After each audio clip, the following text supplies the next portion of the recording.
Hey everybody, I'm Jeff. We got my co-host Charlie and our Hi, guest everyone. Sean Croghan. Hello. This is our fifth episode of doing this Elliott Smith related webcast where we talk to somebody who knew Elliott or was involved some way with Elliott's music or something like that. So I always wait till the very end, and I probably shouldn't, but I'm going to do it at the beginning this time. Sean is currently in the Mistons, and we'll get way into all your other past projects, Cracker Bash and Junior High, other ones later. But I don't like to wait to the end anymore to, let's say, like, if you want to talk about just for a minute, like, promote how people can find you online, and so after this they can follow you if they don't already. Is Okay. Instagram the best place? Instagram is a good place to start. We have a Bandcamp page too. So that's just under our name, the Mistons, which is like piston, but with an M. So And SD Croghan, I think, is your is Instagram page, is because my I have this yep. other podcast I do related to music, and like I always wait to the very end, 2 hours later, and like nobody ever. This people will watch the end because it's a good conversation, but my other one, nobody ever gets to the end, I don't think. So anyway, I so don't know. Oh, Sean, wait, Jeff, go let ahead. me just throw this in. Since we try to make it visual now, this is the album cover Yep. to Sean's Rules of new Convenience. record. It just Originally, oh, go ahead. Go ahead. oh no, good no, go ahead. Go ahead, I Charlie. I was ordered gonna my say vinyl. what you're probably gonna say is originally it came out on digital format, but recently it came out on vinyl, and and I believe it's on cassette as well. And I think you can order it online. Is that true, Sean? Yeah, you get ordered on Bandcamp through our Yeah, page I ordered and my I'll pack vinyl. it I up. ordered my vinyl. I'll pack it up and ship it to you myself. Oh, awesome. So So yeah. for anybody that doesn't know, I'll just do a better introduction of Sean now that we got the social media stuff out of there. But to my knowledge, I mean, I don't know the Portland scene obviously as well as Sean is, but your your time in the Portland scene from like the 80s until still doing it today is just like almost maybe unprecedented, or there's nobody that like continuously have been in bands and knows stuff about the Portland scene. So you know, we want to talk about what your earliest bands were. But Charlie, you would like to usually get into even before you were in bands, like as you were just talking right before we started, how you got into Yeah. music growing up, the music you were into as a young kid, how you were introduced to it, or as a teenager, like what that progression was, I guess is kind of Sure. good I mean, background. yeah. I had a I this is the story I always tell. Like when I was like in third grade, I met this guy who wanted to becoming a major influence on my life. And we had a debate about who came first, the Monkees or the Beatles. And I was convinced that I was right, that the Monkees came first because they had a TV show. And I'd never even heard of the Beatles, so they can't be very good. And I watched the Monkees all the time on TV on Saturday mornings. So I went home and I asked my mom, and she set me straight about that. Yes, actually the Beatles came first before the Monkees, and the Monkees were just kind of imitating that.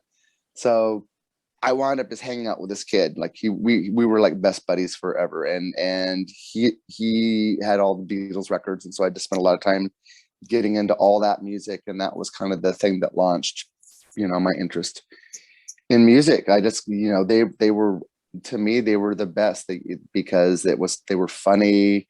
They were in movies like Hard Day's Night, and it was slapstick, and I thought slapstick was great. And so they had that element, and they were anti-establishment in my little kid Gresham eyes. So I thought that was really cool. And yeah, so that same kid kind of also got me into like early new wave, and we would listen to the Dr. Demento show, and that's where we heard Devo for the first time.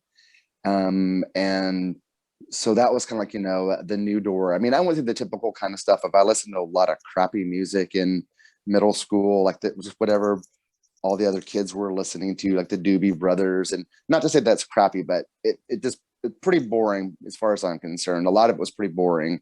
And it wasn't really what I was looking for. And so like when new wave came along, then punk rock that became the thing that was like, like this is what I've been waiting for. Like I missed the 60s and I loved all of that stuff. I loved the Who and the Rolling Stones and the Yardbirds and Donovan and, you know, all, and Dylan and all that stuff. But it was like, that was like, you know, I was a baby when that stuff happened. So I was waiting for something that felt like exciting like that. And then, you know, hearing punk rock kind of was that thing for me.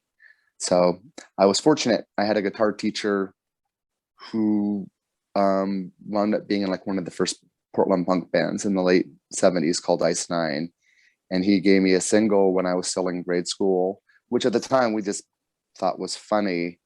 It was, you know, it was all angular and like, you know, it didn't sound like the Doobie Brothers in any way at all.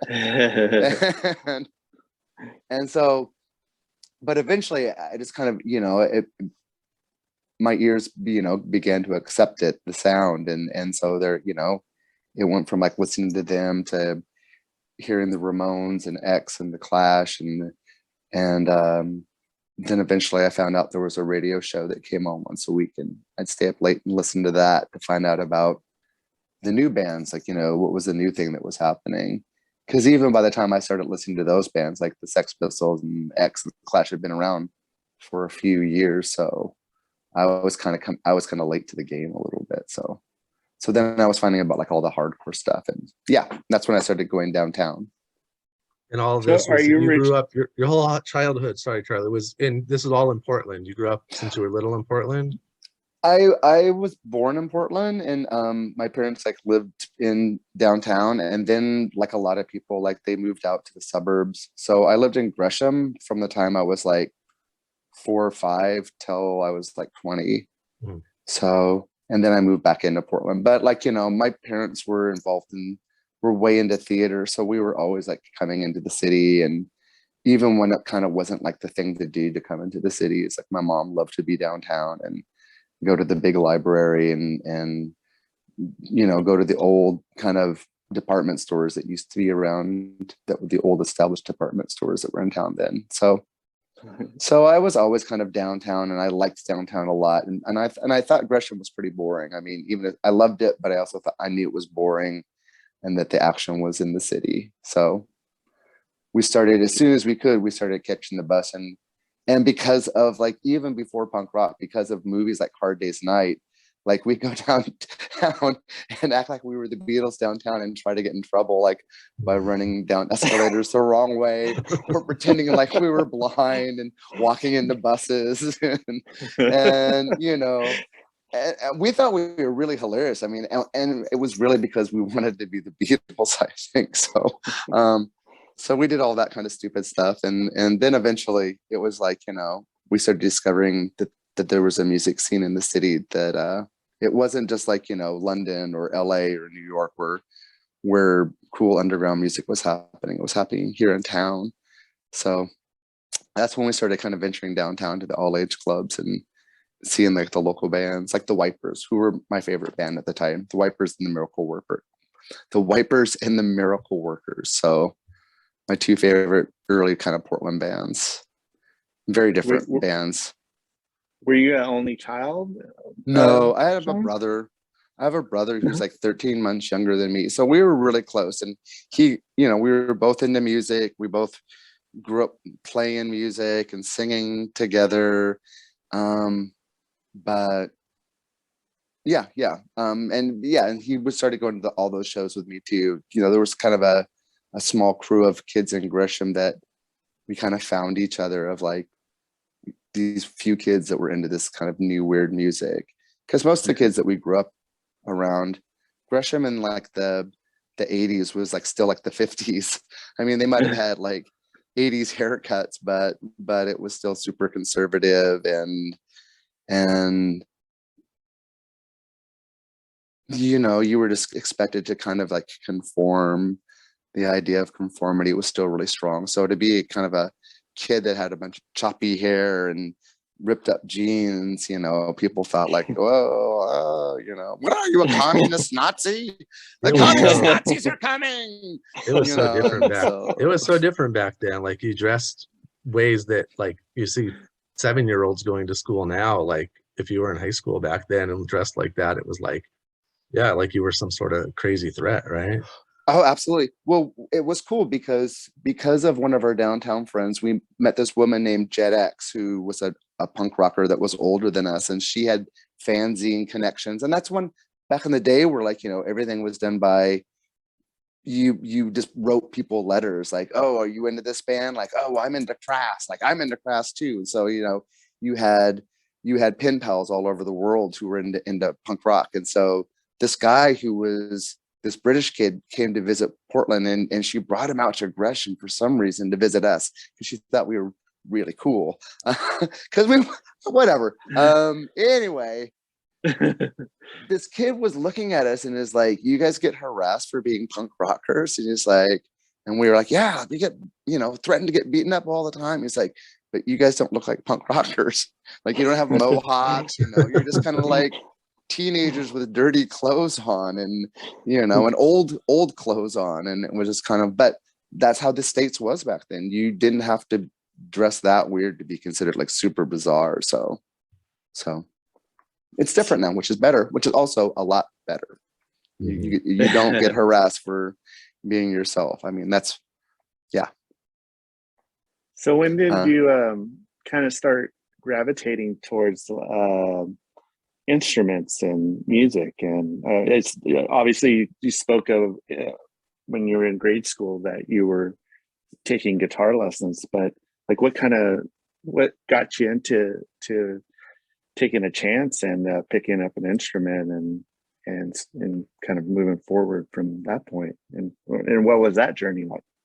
Well, I mean, like, I was always into music as a kid, and I sang in grade school, and I think my first instrument was saxophone when I was in third grade, and I played in like the grade school band, and honk honk honk honk honk, it was pretty unlistenable, I'm sure, but that kind of was the beginning, and I liked records, and I liked music on the radio, and like I said before, like I was already like in love with the Beatles and that kind of idea of being this, comedian, performer, social advocate kind of thing. And so that it was just really appealing to me, the idea of performance in general. I liked comedy, and there was people like Steve Martin, Robin Williams, whoever else was on, coming out at that time in comedy. That stuff attracted me. So all of that stuff was kind of just getting to be on stage and entertain people. To me, was always something that I loved to do. So did you try comedy just to kind of quickly jump in there? Because I mean, I was in theater. My parents were involved with theater, so I started like when I was in first grade. My very first theater experience, there was like a community college out in Gresham, and they did a production of A Christmas Carol, and they needed a little kid to play Tiny Tim, and so I got to be Tiny Tim. And like the family mythology is during one performance, it's supposed to be like the ghost of the Christmas future or whatever, who's has the shroud and everything, and it's scary, and there's supposed to be this part where he brings me in and like Tiny Tim's dead, like, oh, like look what happened, like Tiny Tim died. But I'm like there like picking my nose on stage and like while it's going on. So that was my first stage experience. But yeah, I got to do a bunch of cool things. Like in second grade, I got to be in Peter Pan, and I got to wear a harness and fly as one of like the little kids. And so I was always into entertaining, I wanted to perform. So by the time I got into high school, I met kids that played guitar and that were into music, and so they convinced me like go buy a bass. And so I bought like a cheap, like $125 kind of Hofner Fender copy that had plastic strings, and I started playing bass for like a little garage band with my friends, and we just went straight into like writing our own songs. Cool. And we wrote a bunch of bad like kind of 3-chord rock songs, and then right around that time, that's when kind of like punk came along and kind of even spurred me on. It's like, oh, like write your own songs. So you don't have to learn how to play Led Zeppelin. You don't have to learn how to play whatever everyone, whatever's on the radio, like just write your own stuff and do it yourself. And so that was kind of the beginning of that idea of like, I want to just write my own feelings and write about what I'm experiencing. And, So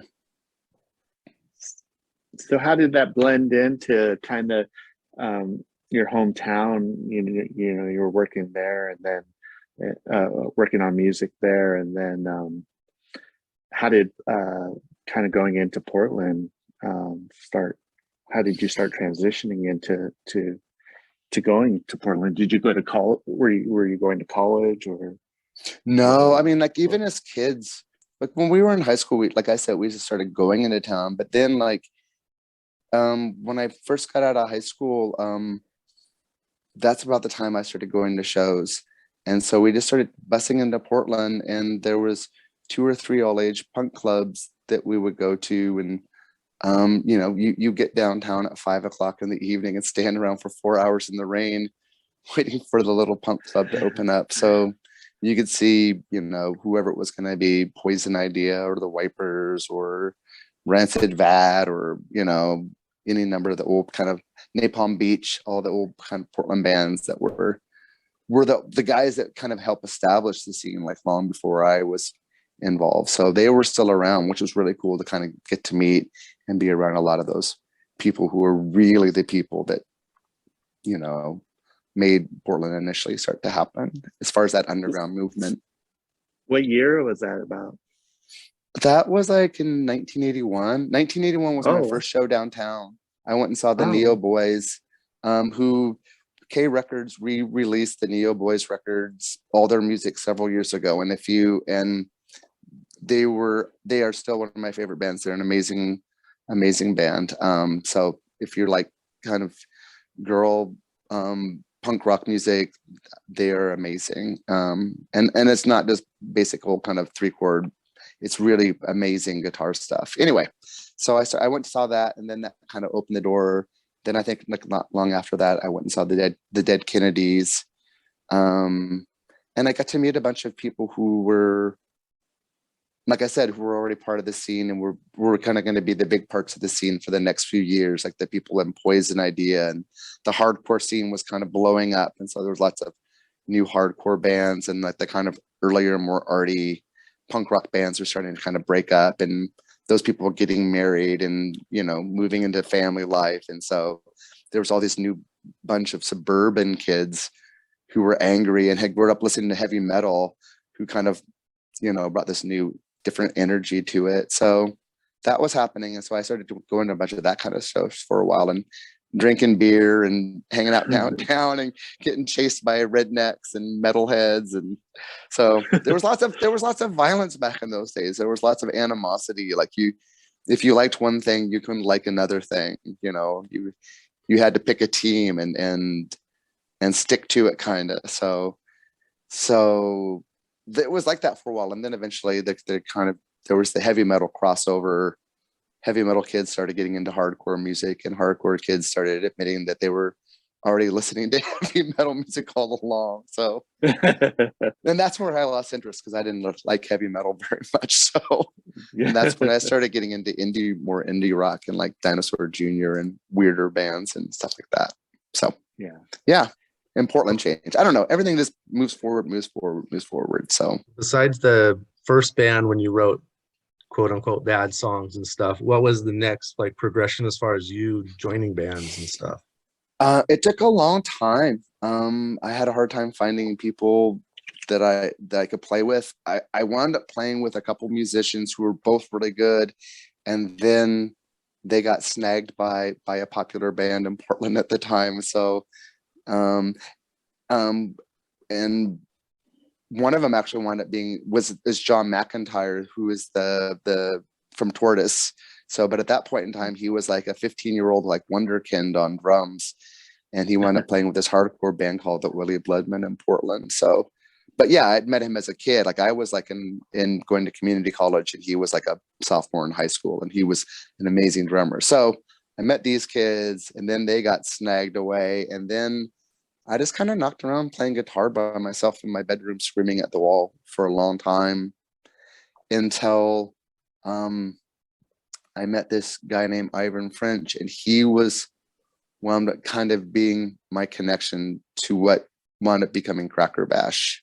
He knew a bunch of people that he introduced me to that were also kind of like people close to my age that had moved from outside of Portland into Portland to, you know, to be closer to the music scene and stuff like that. So I did this band called Dirty Dog that I think played 1 or 2 shows, and I was you were talking about the Replacements earlier, and I was way into the Replacements at the time. I loved them.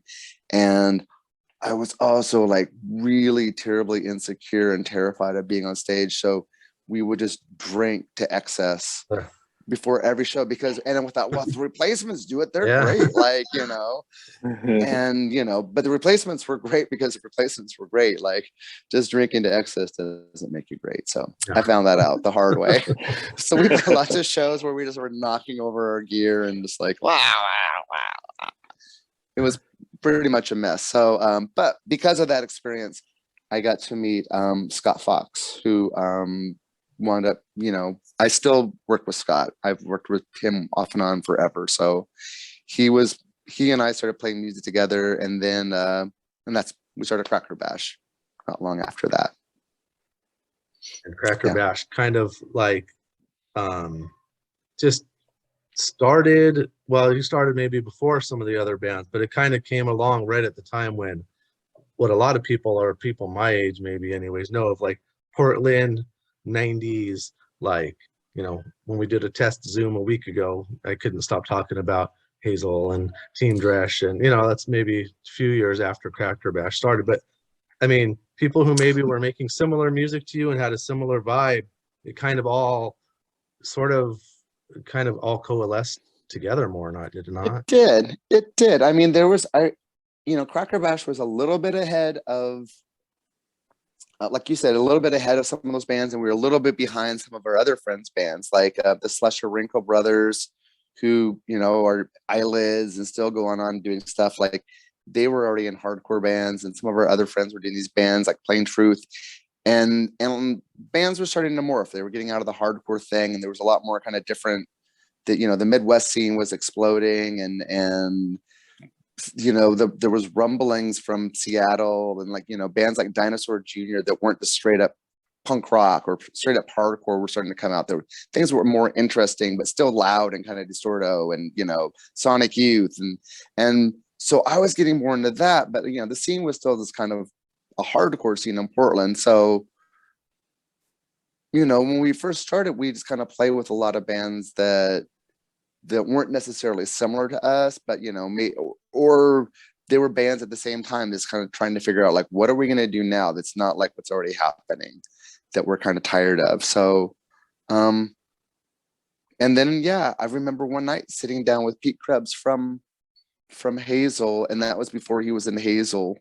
And we sat and we were like just talking about, like, what needs to happen in Portland to make it interesting musically. And we were just kind of saying, like, there's been a lot of this one kind of music that's been happening for a long time, and now it's kind of music I totally love, but at the time I just was kind of like, it's a kind of a blues derivative kind of rock and roll stuff.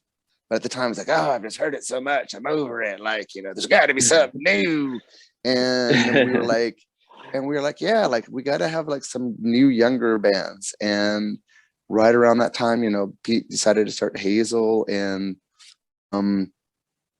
Pond, who had been Mood Paint, changed their name and got Pond. And things started to shift a little bit, and there was some new clubs in town. The stalwart club forever was the Satyricon, which had been around, you know, since I was a teenager, and it was kind of like that dirty, smelly, stinky punk club that wasn't necessarily the place you want to be in. But so a bunch of new places started opening up. You guys are all frozen up. Okay. Yay! Figured it out, I think, but I don't know. Still a little All choppy, right. but we're gonna go with it. So I was just saying that you were just getting to the part where you and Pete were talking about, let's kind of get something new rolling in the Portland scene as far as Yeah, that. So right. I'll let you Because like, you know, continue. things in Olympia had started kind of moving on, and things in Eugene were really exciting. So just like it seemed like Portland was kind of just like, you know, lagging behind a little bit. So at that point in time, it suddenly things started to get exciting, at least for me, you know, and our group of friends. It was like a new scene and a new group of young people getting involved. And, you know, and that was around the same time that I met Elliott, you know, which I didn't really strike me at the time, but we were both working at a pizza place.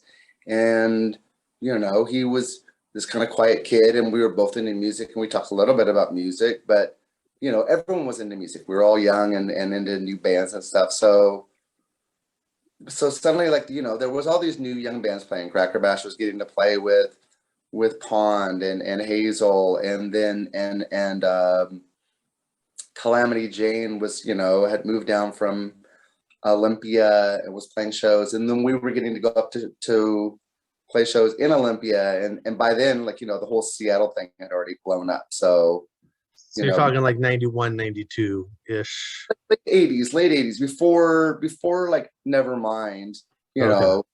So I mean, like before, like even like Nirvana was like the big deal. Like it was still like that when people talked about Sub Pop, they talked about Tad and Mudhoney and Soundgarden, you know, and that was kind of the big Seattle bands.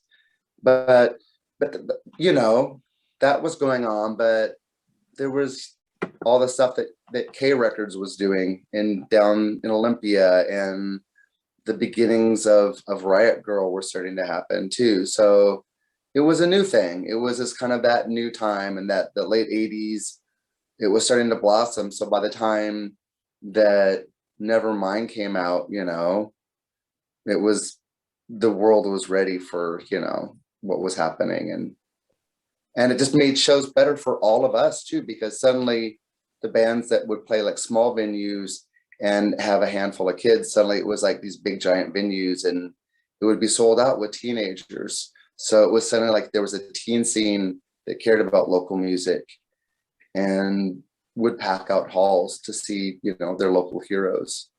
So it was pretty great. And, you know, and that was around the same time as Heat Miser kind of got together and started, you know, being around and doing stuff. Is that where like kind of the relationship between you and Pete and Elliott and I don't know the whole dynamic is with the rest of the members of Heat Miser with you, but is that where that kind of was starting to solidify itself? And A little bit, but I was definitely good friends with Pete. Like Pete Krebs and I were like definitely buddies, and you know, I knew Neil pretty well from Heat Miser, and there was people connected to Heat Miser. Jason Mitchell who was roommates with them. Like I knew him pretty well, and you know, there's lots of other bands, but Elliott was so soft spoken and kind of quiet, you know. So a lot of times he just kind of got overlooked, you know, even though you go see his band and they're like, oh, they're a great band, you know, but just him personally, he was just kind of like, you know, he was definitely more of a kind of shy and quiet person, and a lot of us were just kind of like goofballs and loud, and you know, so he didn't maybe necessarily have a space to kind of to get in with us, you know, and he didn't know us as well. I mean, I know that I've seen all the photos of him with all those guys that he was roommates with, and they were goofy and they were always wearing masks and doing silly stuff. But you know, that was like, you know, you were friends with all the other bands, but it's kind of like your band was like your safe space too. Like Ted and Scott and I were like kind of like, all right, we got each other, and we got like the people that are Dan Wright, who did lots of roadieing with us, and John Cox, who did lots of roadieing with us. Like, this is our family. John DeHelzer does our posters, you know, and this person's in. And And then they have their own little family too. And then, you know, we all play shows together, we'll hang out, but then we go back to our little families. And so it took a while for me to get to really know Elliott. It took you know, almost to the point where he had his first album out. And that's where I kind of got better. Yeah. I mean, we played shows and we'd hang out and whatever, but that's where we kind of got to really know each other better and as people. Yeah.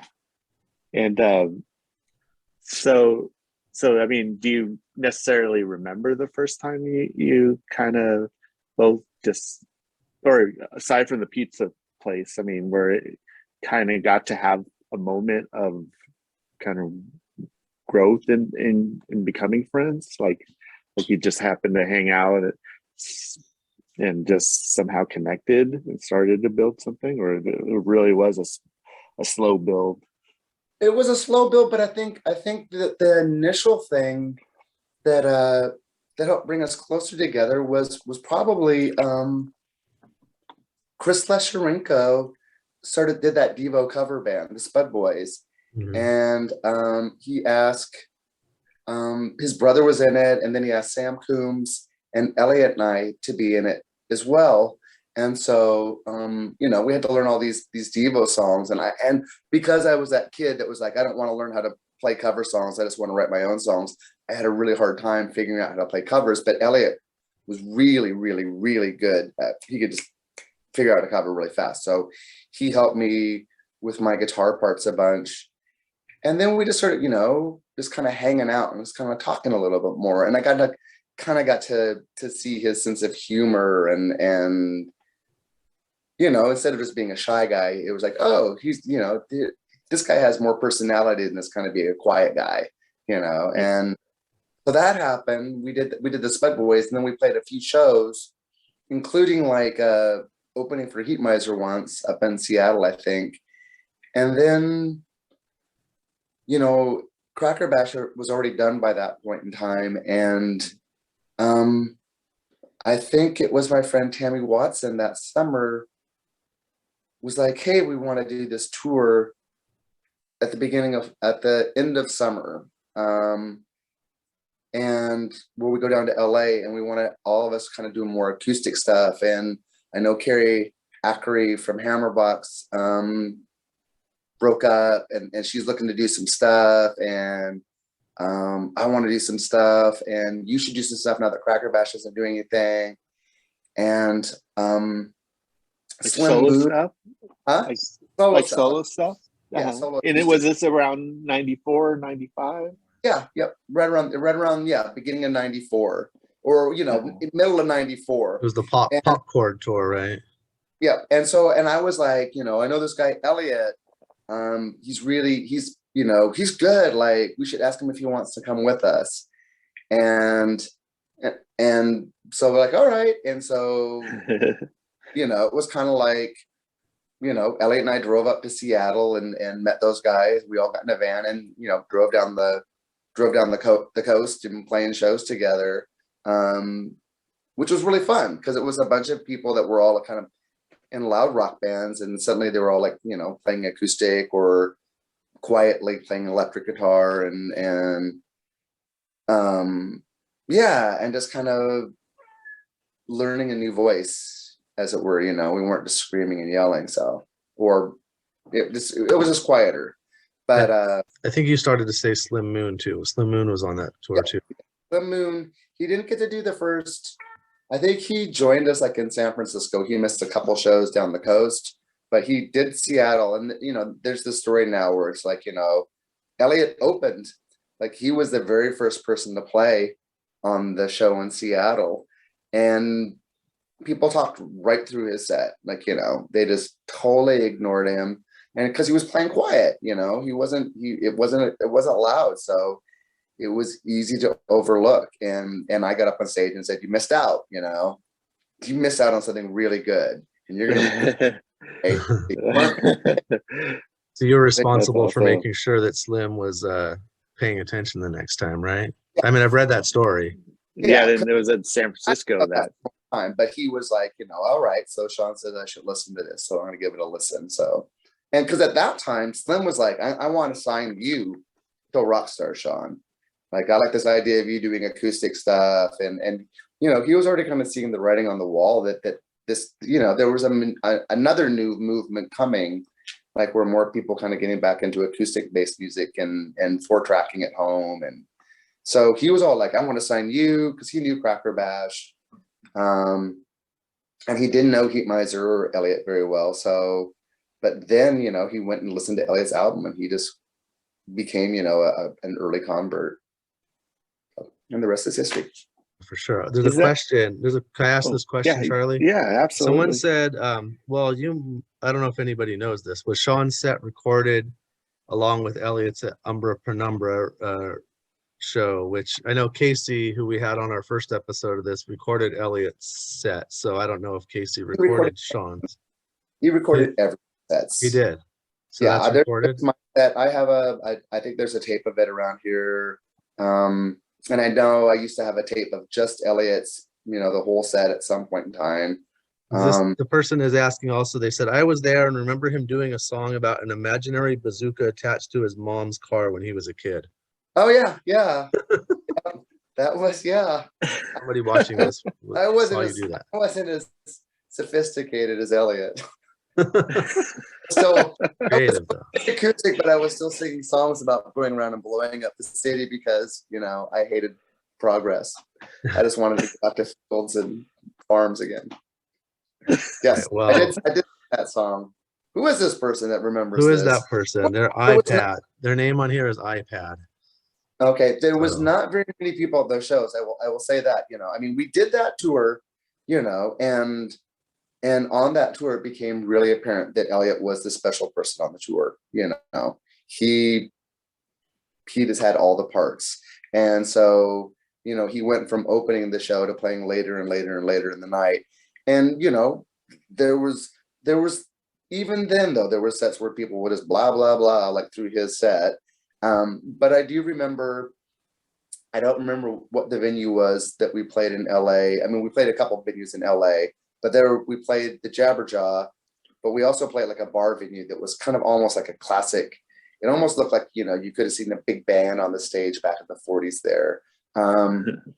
But, you know, it was kind of an LA crowd and I think it was midweek and not very many people were there and people kind of blah through most of the sets that night.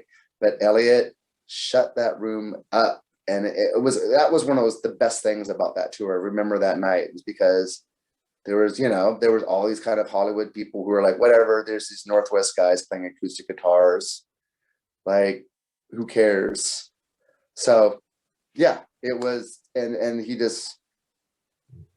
they totally just were captivated by what Elliott did. So I was trying to look up what that other LA one was, but I can't find the details on it. Go ahead, Charlie.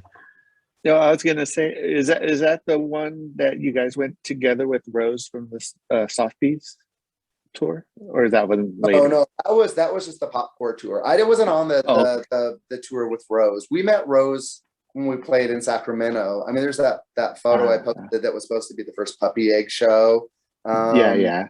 But that was the show that we played with Rose, and that was at I can't think of it. Old Ironside. Mm-hmm. We played with Rose. Sacramento.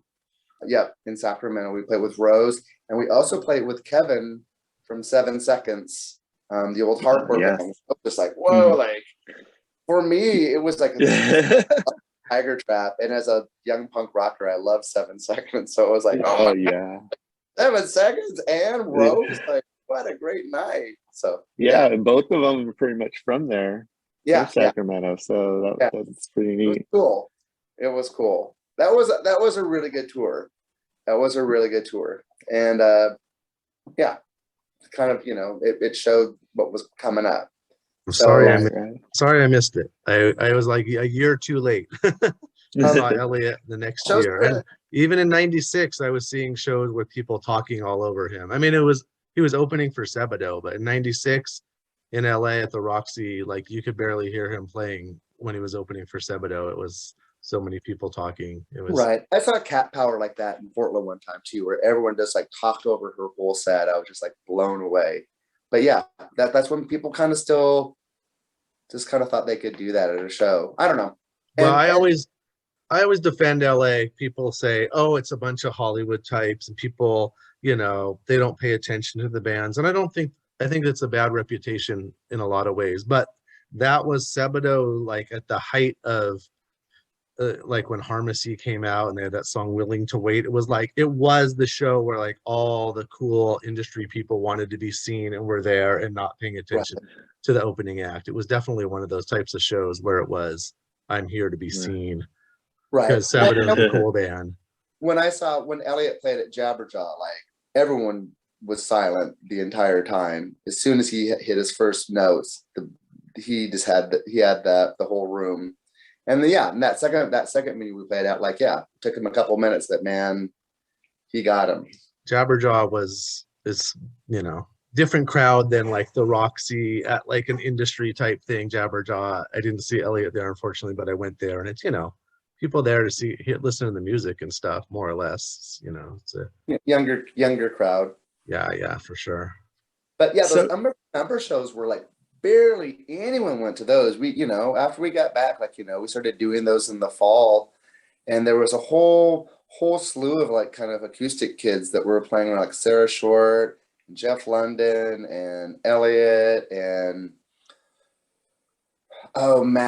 Maddie from New Bad Things. And so it was like suddenly like, there was a kind of little folky scene going on at Penumbra, and every other weekend there would be a folk show there or an acoustic show there.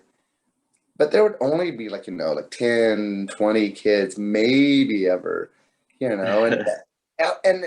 there's Elliott doing Elliott, and all of us in that room, my dad would come down to those shows, and my dad would just be like, oh, he's really good.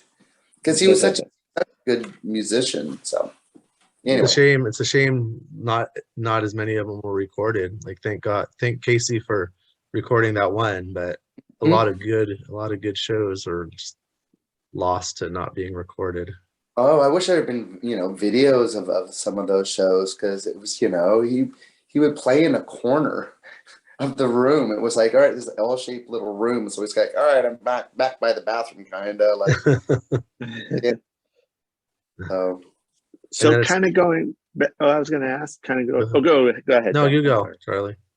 No, just kind of going back. Maybe was there a certain point that you guys were living together? Yeah. Was that kind of around the time the self-titled was happening, or? A little. I think it was a little bit after that, because we had done the Popcorn tour together, and we had gotten close at that time, and then we started kind of like palling around together, and Heat Miser was doing stuff still, and so sometimes they would throw one of my weird bands on, whatever band was happening at the time, on the bill, and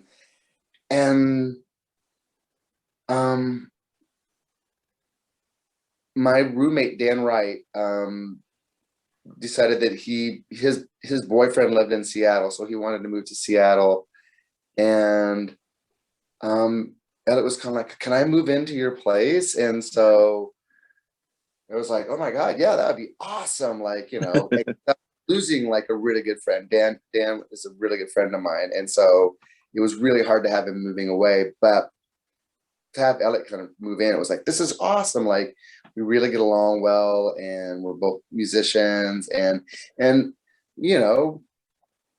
even then it was like, I knew that I could learn so much just from being around Elliott, because he was really just a really smart person too. And I didn't go to school beyond high school, and they just kind of shoved me through high school. So I'm not trying to put myself down, but I was no great thinker by any means. I read a lot, and I was into philosophy, and punk rock opened my mind, but there was lots of stuff I just didn't know about. So Elliott had a really sharp mind, and so he turned me on to lots of stuff, and lots of new ideas, and just knowledge that he had about music and about literature. And so just getting to be around him was, and for whatever reason, he really liked to be around me. And I think it was just because I was kind of just like goofy and loud and shut my mouth off. And, I wasn't always the brightest guy in the room, but I was willing to be goofy or whatever. And yeah, I was sincere, at least, I wasn't being presumptuous, I guess. I don't know. But so we got along well, and so we moved in, and yeah. And Well, one other thing. Go ahead, Charlie. All right, well, I'll go this time. Okay, go ahead. You were talking about whatever band, your weird band you were doing at the time, but were you mostly doing like for your own music at that time, say after Cracker Bash, between Cracker Bash and junior high, which comes a little bit later, were you mostly doing solo stuff, or were you just going little short-lived band to short-lived band, or what were you doing? I was doing solo stuff, but at the same time, I had been in Cracker Bash, and one of my other favorite early Portland bands was this band called the Hell Cows, that were kind of an anti-rock band and noisy, and influenced by Captain Beefheart and Birthday Party and a bunch of kind of no wave and avant music. And so I loved them, and pardon me, they lost a guitar player, and so they asked me to play guitar. So I got to be friends with those people. So I was doing Cracker Bash and this.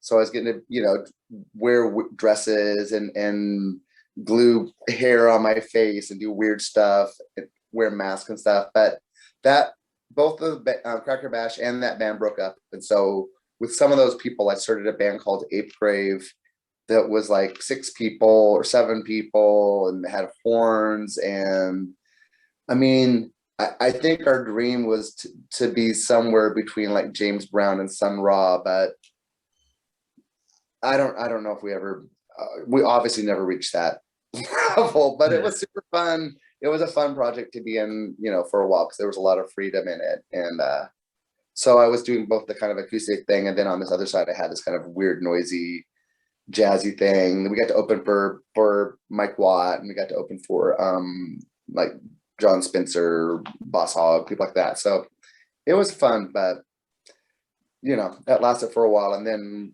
everyone there were 6 people in the band, and the drummer, who is an amazing drummer, he's in that band, what are they called? Too Many Zoos, the New York street band. He's the drummer in that band.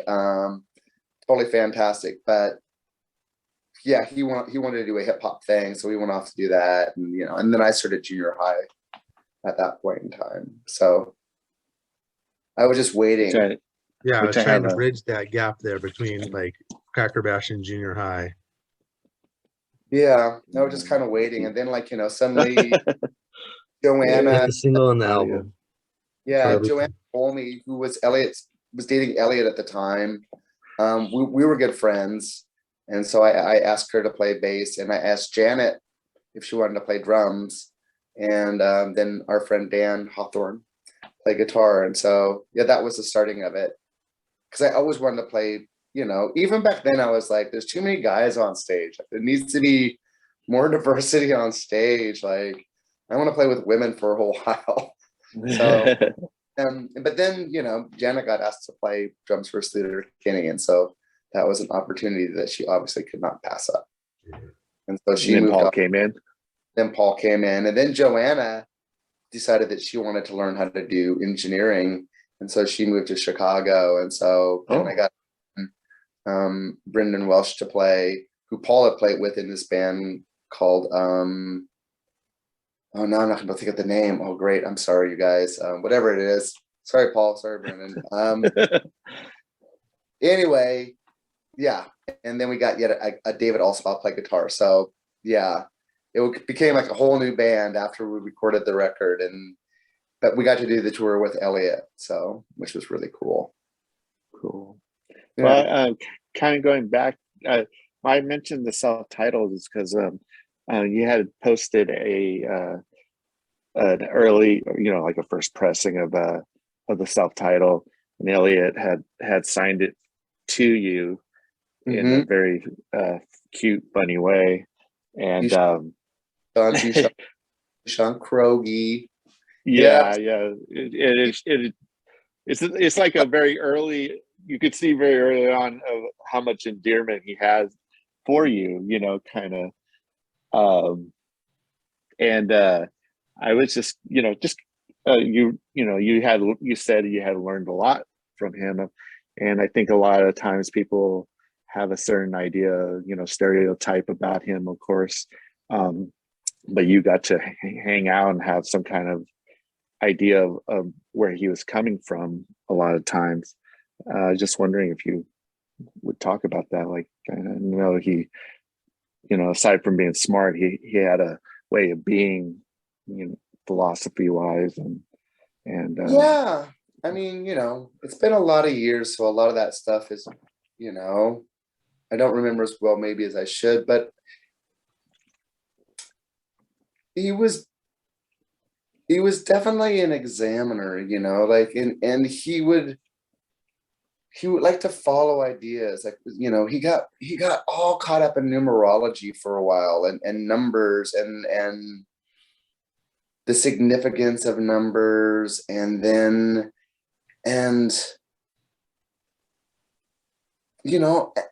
and for me, like, I think, like, I would maybe kind of like, oh, I'm kind of fascinated with this thing for a while, but I think part of Elliott's deal was he tried to figure out how to utilize it, maybe. And maybe, and maybe I'm totally wrong about that, but it always seemed like it was something beyond just like, oh, I'm reading about numerology because it's so cool, ancient knowledge. It was more like, no, there's something to there's an end to this that's beyond just like, oh, I learned all this cool stuff.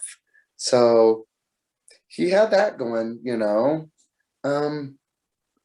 he was like testing it, kind of like learning about it, but testing it and applying it in his life. And sometimes it was like, like sometimes it was like real life knowledge, like, like he taught himself how to record. He had a 4-track, and then he moved on up to an 8-track, and moved on up, and so sometimes there was like real life knowledge, like, all right, I'm gonna figure this out. I'm gonna listen to this, and I'm gonna read this stuff, and this is pre-internet, so he was going to the library and checking out books or buying books, and picking up magazines. That was right around the time that Larry had started doing Jackpot. Yeah, no. Tape-op. K-pop. Yeah, doing tape-op. So he was reading that all the time to learn about recording tricks. So sometimes it was really real world knowledge, and sometimes it was like weird esoteric, like the numerology thing was a little bit like, like, we know 3s and 6s together, it's just going to cause turmoil, like a little bit like, I don't, but him, I think, like, I think he would apply that to music, and Elliott would be the first to tell you about like his kind of compulsive nature, touch the door again, touch the door a 3rd time, all right, it's okay to go, like, check the lock again, 3rd time, it's okay to go. So some of those things were kind of things that they factored it in that way with his compulsive nature, to take those numbers and organize them and figure them out, and try to find the rationale in them, I guess. I don't know. And I was never smart. I was never, I was just like, I think I get what you're talking about, buddy, but I'm not entirely sure I do. Like, so yeah.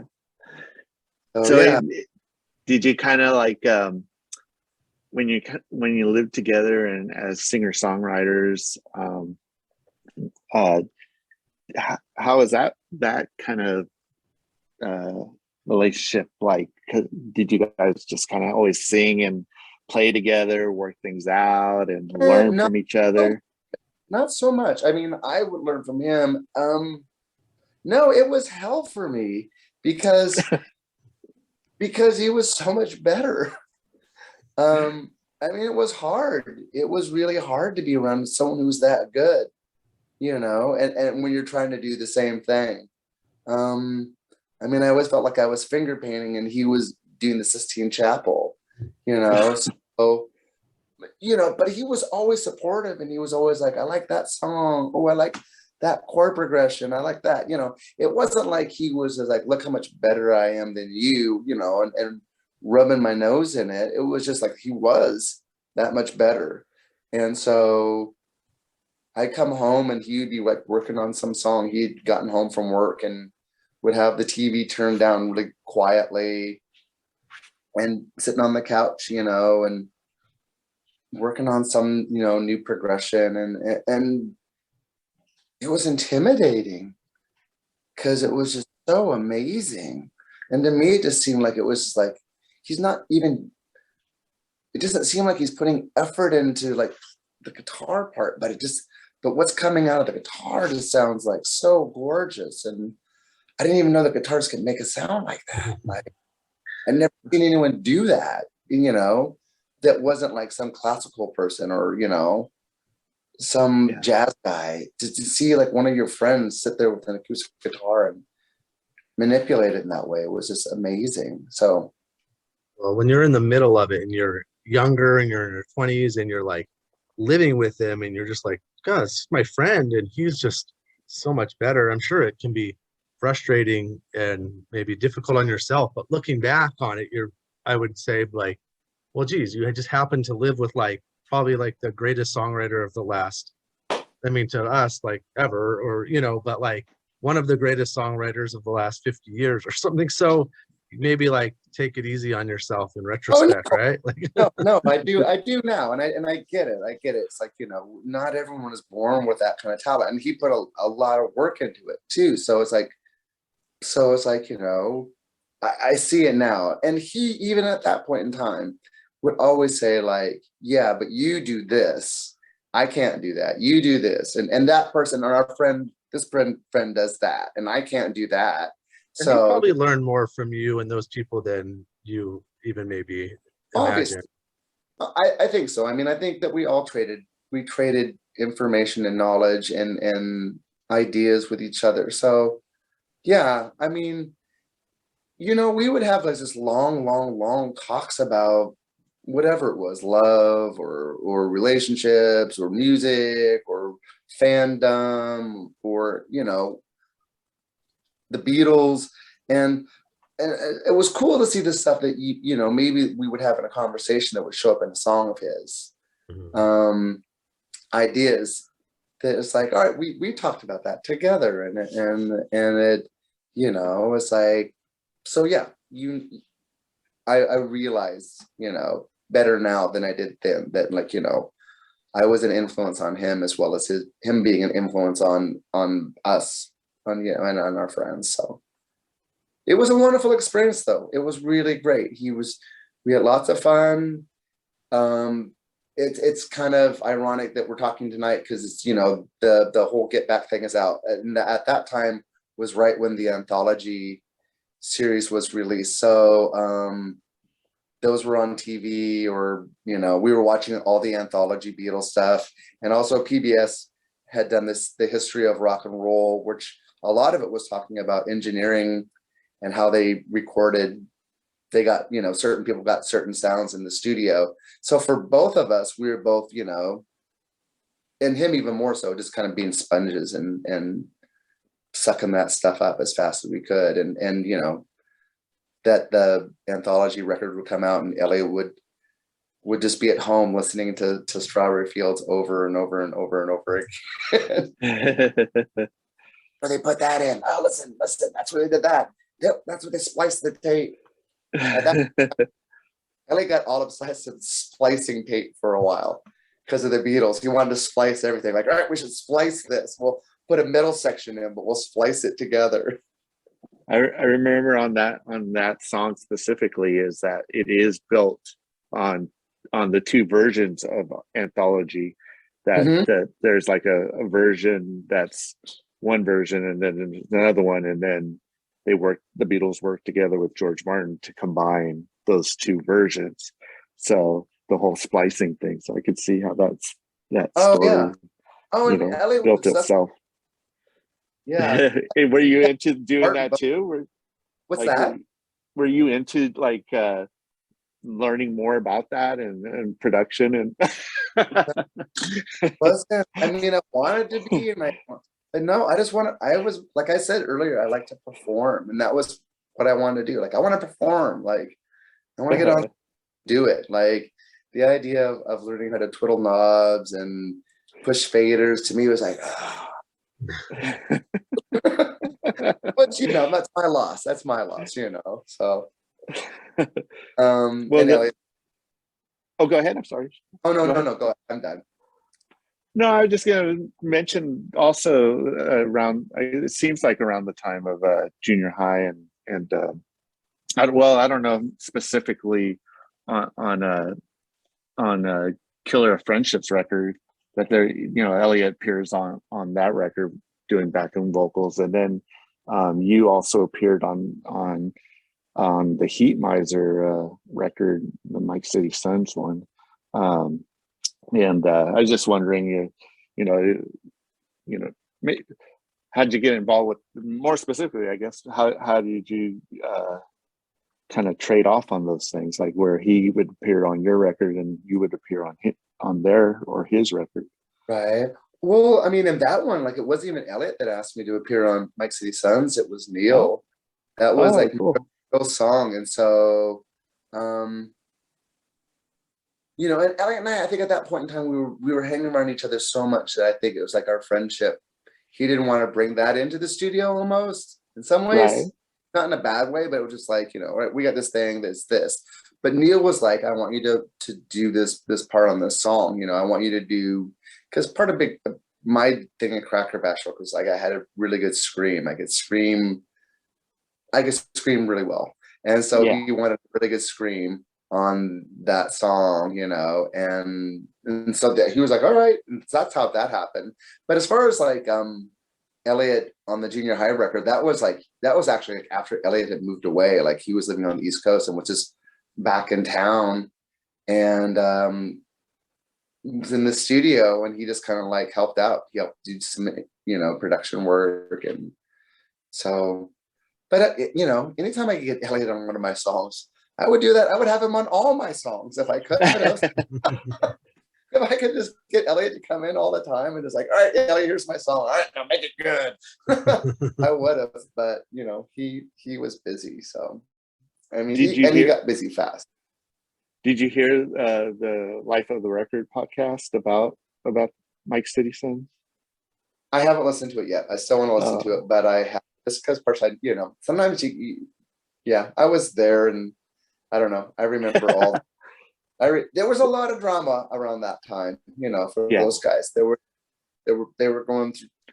They were all kind of going through some changes. So, but you know, well, they talk about that in the podcast, and it's for anybody who hasn't listened to it yet. It's a really great episode, and great show altogether. But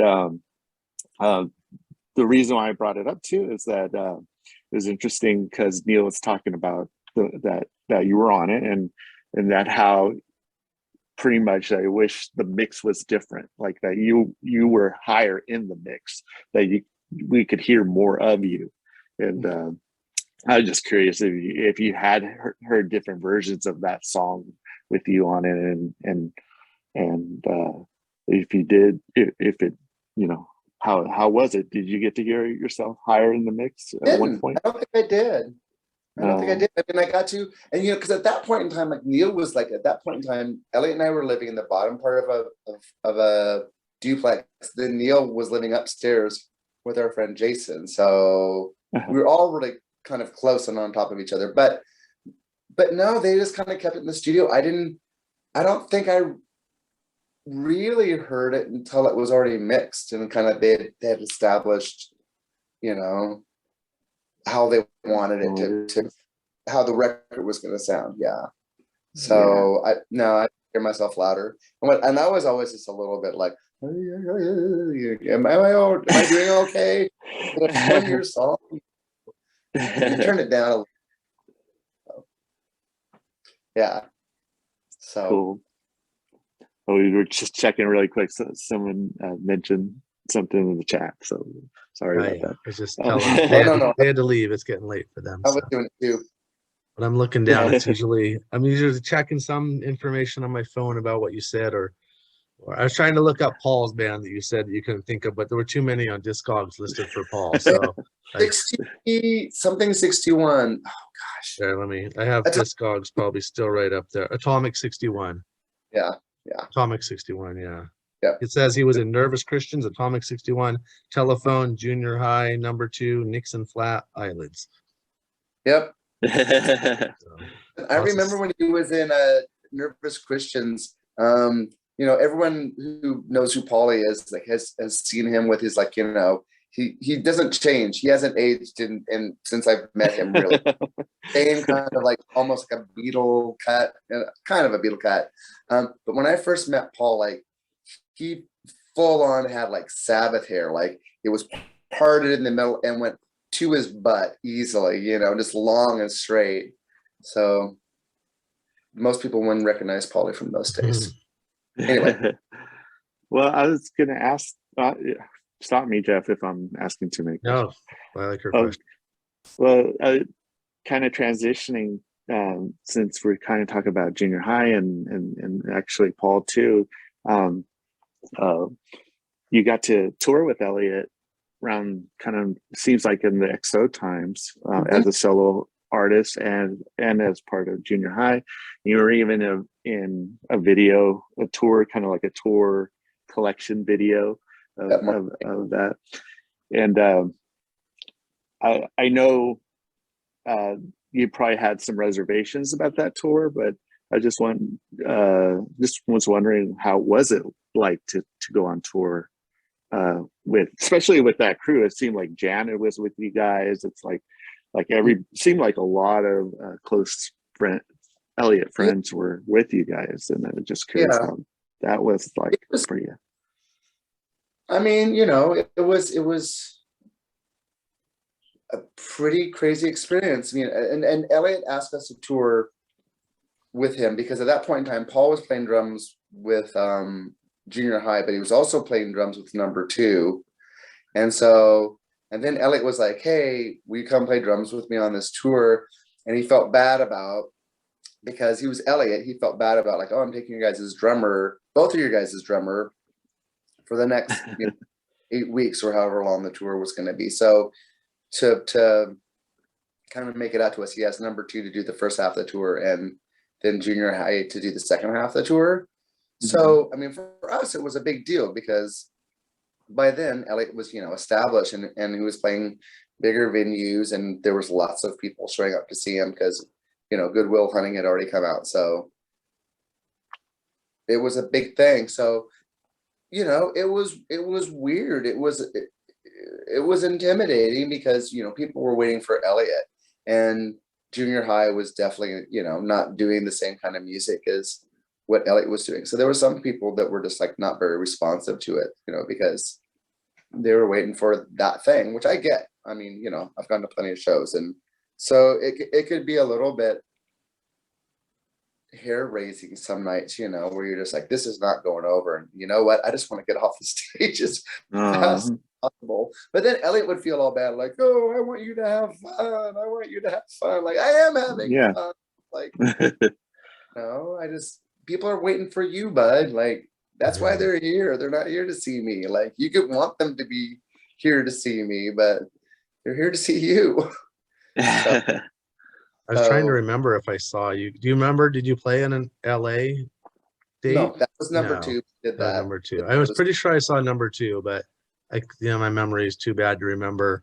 I probably was less familiar. I knew your name. I knew Cracker Bash, but wait, is Number 2 Sean's band now, or is at the time I got it all a little confused? But yeah, I don't think I saw junior high then. We did play La Luna, Robert. Robert question, La Luna, yeah. And at that show, Number 2 and junior high and Elliott, all three played together there. And then that was the launching date for that tour. Or I think maybe they played Seattle the night before, and then they played down the coast and Number 2 went with them. And then we met them in, I think I think we met them in Nashville, but we didn't start playing with them until a few days later. So did you continue on the tour? I mean, because there was video of you guys together. I think. Oh yeah. Yeah. Well, we did the whole second part. Yeah, the whole second part. So we met them in Nashville, and then we got in the bus, and number two hang out for a while, and then they just flew home. Gilly and Neil flew home, and then Paul just stayed with us because he took over playing drums for us instead. Yeah. So yeah, it was nice. I think we played from DC, and I think our last show together was in Salt Lake City. But it was super fun because that was one of the last times I got to spend a lot of time with Elliott. And granted, I mean, his time was not all his because every time we pulled into a new town, he had to do radio interviews and talk to journalists about for the local paper about his record, and college journalists and whoever else.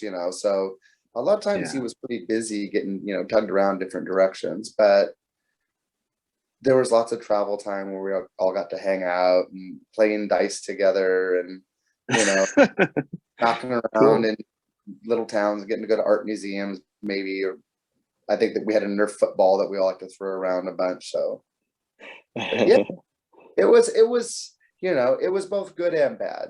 It was the way most things are. So it was hard for us because I wanted people to like our band, and they didn't a lot of times. So that's all right.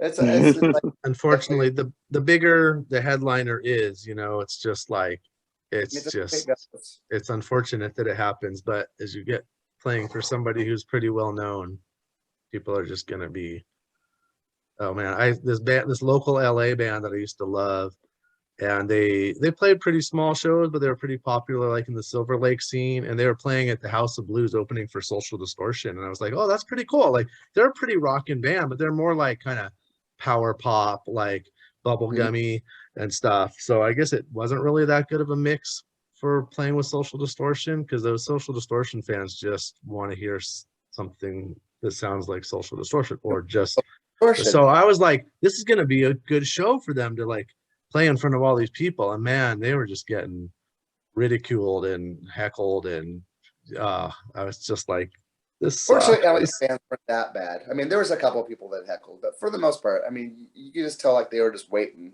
Yeah. Where's Elliott at? Where's Elliott at? So it wasn't cruel necessarily. It was just more, neither was most of this Social Distortion crowd either, but there were a few people yelling stuff out that were like, I was just like, but like, yeah, the rest of the crowd was just like yawning, and I was just like, oh man, I thought this was like a good opportunity for them, and it just seemed like a disaster. Yeah. Well, and that's what I think what Elliott wanted for us too. He wanted, it's like he wants his friends.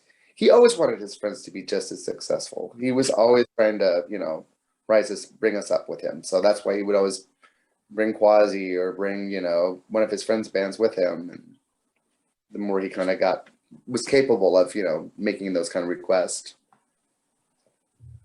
So yeah. That's cool. Do you have a question though? Nope, I'm waiting for yours. I mean, sometimes it comes to this point where you ask like certain questions later in Elliott's life, but was that fairly kind of, did you see much of Elliott after that point, or? He was super, I mean, he was always on the road, and he had moved to New York and then moved to Los Angeles, and so he was creating his life in those places. And Elliott wasn't super good. He didn't like to be on the telephone. I mean, when we lived together in the duplex, I remember that's when he was first starting to get lots of telephone calls. He had to do lots of telephone interviews, or he would be on the phone with management, back on the East Coast. They're arranging tours, and he would pace and pace and pace. He would pace the length of the apartment. It was just funny to watch it, and chewing on his nails, like and pacing. And so he just wasn't a telephone guy. So it wasn't super surprising that, you know, he didn't call up a bunch once he moved away. And he was busy. I mean, like seriously, like he was doing tons of tours and tons of work and always in the studio. And so Yeah. life stuff, you know. Right. So and again, I hate to mention this kind of stuff, but it's kind of like part of a transition and kind of asking you more about stuff. So, you know, Elliott passed away in 2003. Just kind of how how is that? I mean, I know how kind of experience it probably was for you, but how did you kind of find out or what had happened to Elliott? Yeah, that was hard. You know, Had you had some kind of connection still, anyways, a little bit. around that time?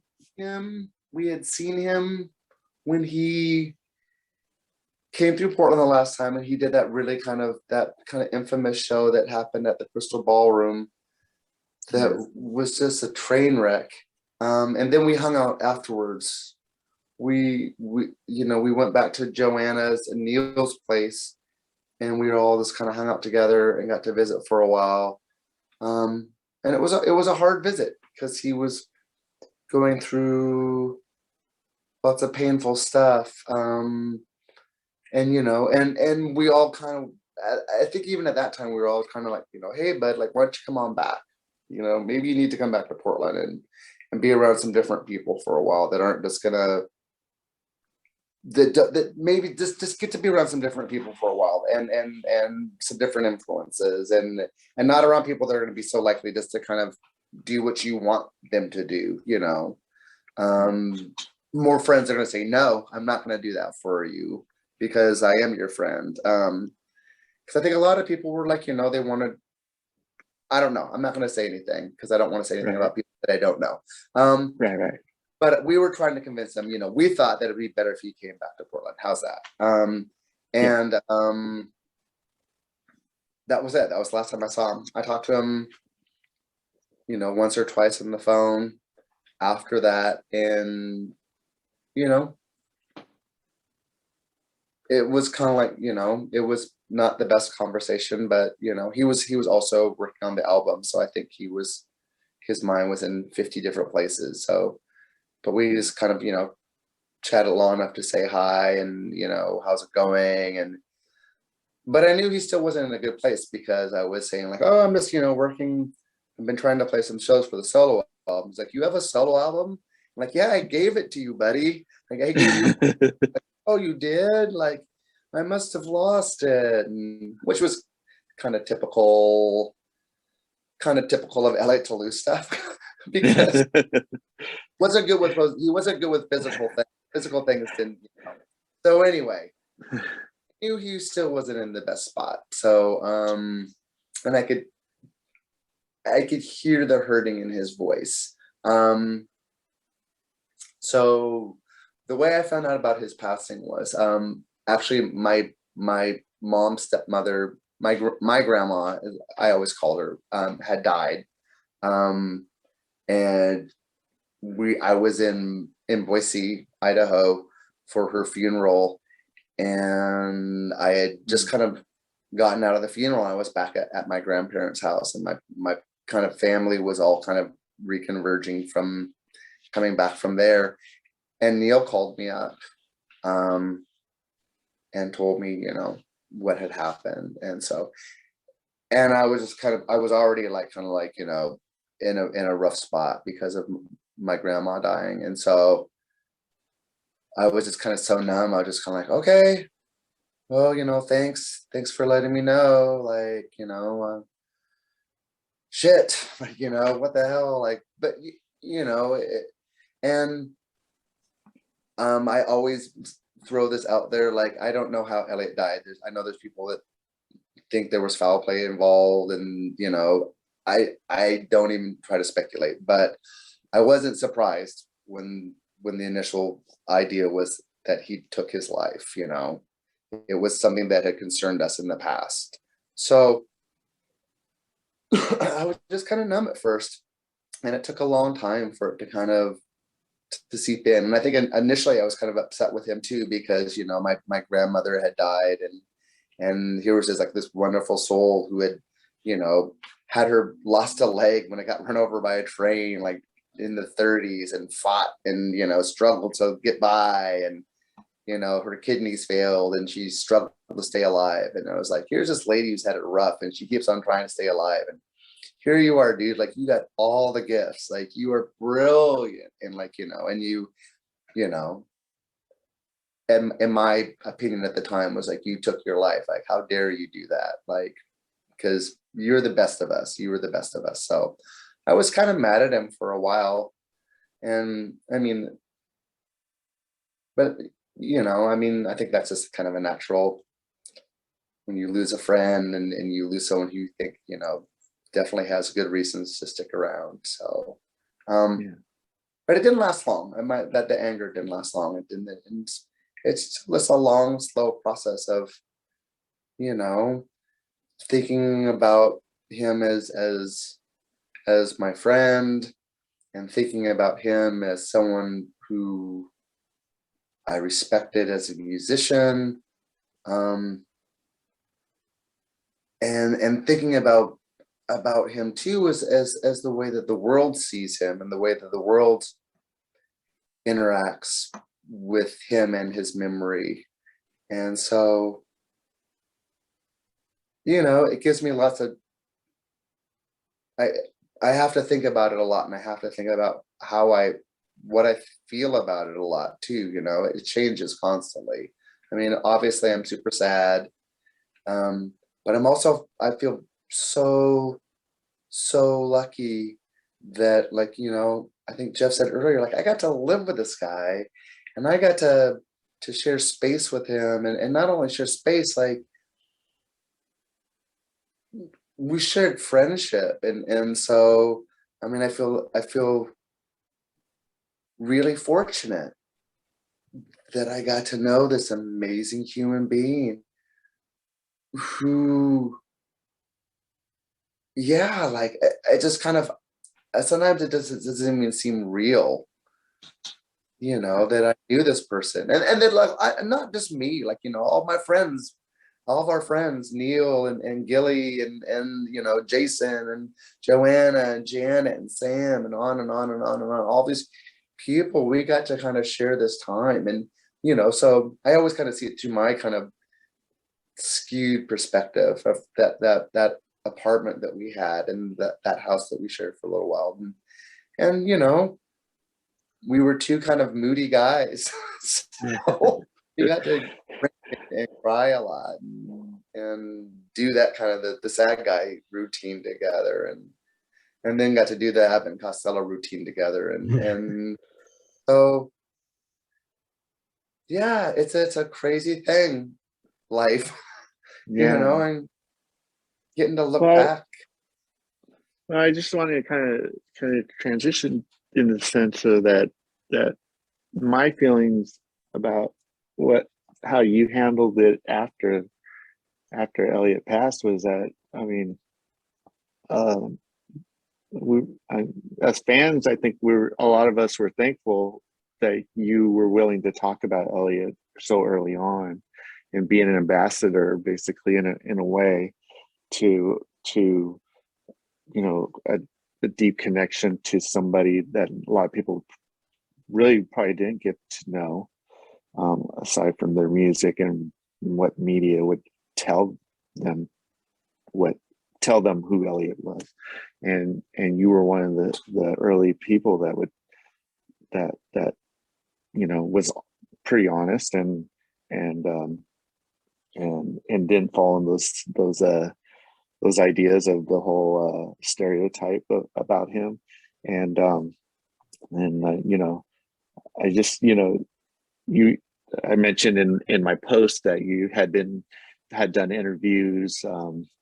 You've been in the documentaries, a couple of documentaries, and you know, and has, you know, generally been open to speak with us and about Elliott, and I just just wondering, why did you feel a need to come out and let everybody know who Elliott was Yeah, and your I mean, feelings? yeah, I don't know. That's a hard one because it's been such a long time ago, and I'm not sure, you know, what my headspace was then. But I know partially it was I wanted to dispel like this the kind of the idea that, like, that Elliot was just this one thing. Like, he was just the sadness that you hear in some of his songs, and he, so that was part of it. And I think, and part of it too was like, I remember when John Lennon was shot. Like, I was in high school when John Lennon was killed, and that was still when I was in the midst of, that was the best. That was, the best thing you could ever be would be the Beatles, and so getting to hear people talk about John and John Lennon and his humanness was really special to me as a young person, because I cared so much about the music. The music was so powerful, and to lose that person in such a dramatic way, and horrific way, I needed something to kind of reconnect, his humanity. And there's lots of things I regret about some of those interviews. There's some things I wish I hadn't have said. And, I know I think I hurt his parents probably with some of those early interviews, and trying to be honest, and, maybe I should have held back a little bit and been sensitive to the family. But, I thought I was just like trying to, this is what's really happening. And I think you, as people who love his music, deserve to get to know that too about him, and see the full picture, that the good and the bad and the ugly, Right. We Well, that's appreciate awesome. that. I mean, it's always good to hear. I love hearing the goofy Elliott stories, like those are the best stories about his sense of humor. And even as just as a fan, I mean, Charlie, met him a lot more times than I did. I met him for 30 seconds one time. He had no idea who I was. He knew who Charlie was. But just as a fan going to shows, you could see the humor. I mean, it's always funny to me. Like, he would tell like that dry, wry sense of humor. I still remember the first time I saw him, and it's not that funny, but I guess his jokes weren't funny half the time, right? Like, he was doing like this. The first time I saw him, he was opening for Mary Lou Lord at the Troubadour in 1995, and I still remember. I vaguely knew, oh, this is that guy from Heat Miser. Like, I was slightly aware of who he was. I had like the Needle in the Hay 7-inch I bought a couple weeks before, so I kind of knew some of his songs. And I think he was talking to the sound guy, and I could hear the sound guy say something like, I think Elliot was like, could I have more vocals? And the sound guy was like, I'll be frank with you. That's as high as I can get the vocals. And Elliot was like, okay, you be Frank, I'll be Elliot, or something like that. Like, he made some like goofy pun. And like, you could always sense that sense of humor, even as somebody who didn't really know him personally. I felt like he Yeah. always was kind of sneaking in little one-liners and stuff during Oh shows. yeah, absolutely. So this is funny. This is one of my favorite goofy Elliott stories. John Moen, who's in Eyelids now, he was in this band called the Maroons, and he was also in the Dharma Bums. But anyway, they were playing this big show at La Luna. That was the venue at the time where we hung out most of the time. And Joanna Balmy worked there, and Elliot and Joanna were dating at the time. So Elliot and I had this whole plan that we were gonna meet up, and because of Elliot, like, I had become fascinated with Christian Brothers, with Brandy. And I was like, oh, Brandy, like, this is good. I'm into Brandy. And so I said, Elliot, I got a bottle of Brandy. Like, come over and we'll go see the Maroons together. We'll hang out. And so Elliot came over, and it's like, like, I got booze. So, like, like 12-year-old kids, like so excited about alcohol.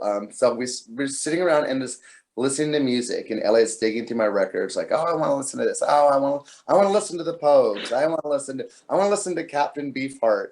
And we had to listen to all of Troutfish Mask Replica, which on brandy is not a good combination. So Captain Beefheart and brandy don't mix. And so we sat around and we drank and we drank and we drank until we drank the whole bottle of brandy, because we're just having fun talking. And now we're just way, way, way, way too drunk. And so we said, like, all right, we got to go down. We got to go see the Maroons. And so Elliot and I walked, because we walked every place at that time. So we walked down to the club, and we get to the club, and we still have the bottle of brandy with us. We're just kind of dragging it along. We drop it in front of the club, and the security comes up, and Elliot's already, kind of popular by this time. And I'm like, Elliott, what are you doing? Like, and he's wasted. He's wasted. And we get into the club, and we go upstairs, and like we're there like 5 minutes, and it's obvious like that we can't be there. Like, we're both too drunk to be like around other human beings. And so I just turn around and leave, and I fall down a flight of stairs. I roll down the whole flight of stairs, and the same guy that sees us drop the bottle of brandy is like, good going, Sean, like, get home okay. But the best part was Elliott starts to kind of get like, I don't feel so good. And, and Joanna's like, you've been drinking too much. You need to drink water. Like, I didn't drink too much. And he goes off and he gets sick in the bathroom, and he comes back and he's like, I just got sick. I'm like, you're drunk. He's like, no, I'm not. I just got in a bad mood. And so forever after that, like anytime anyone got too drunk, I'm like, uh-oh, looks like someone's in a bad mood.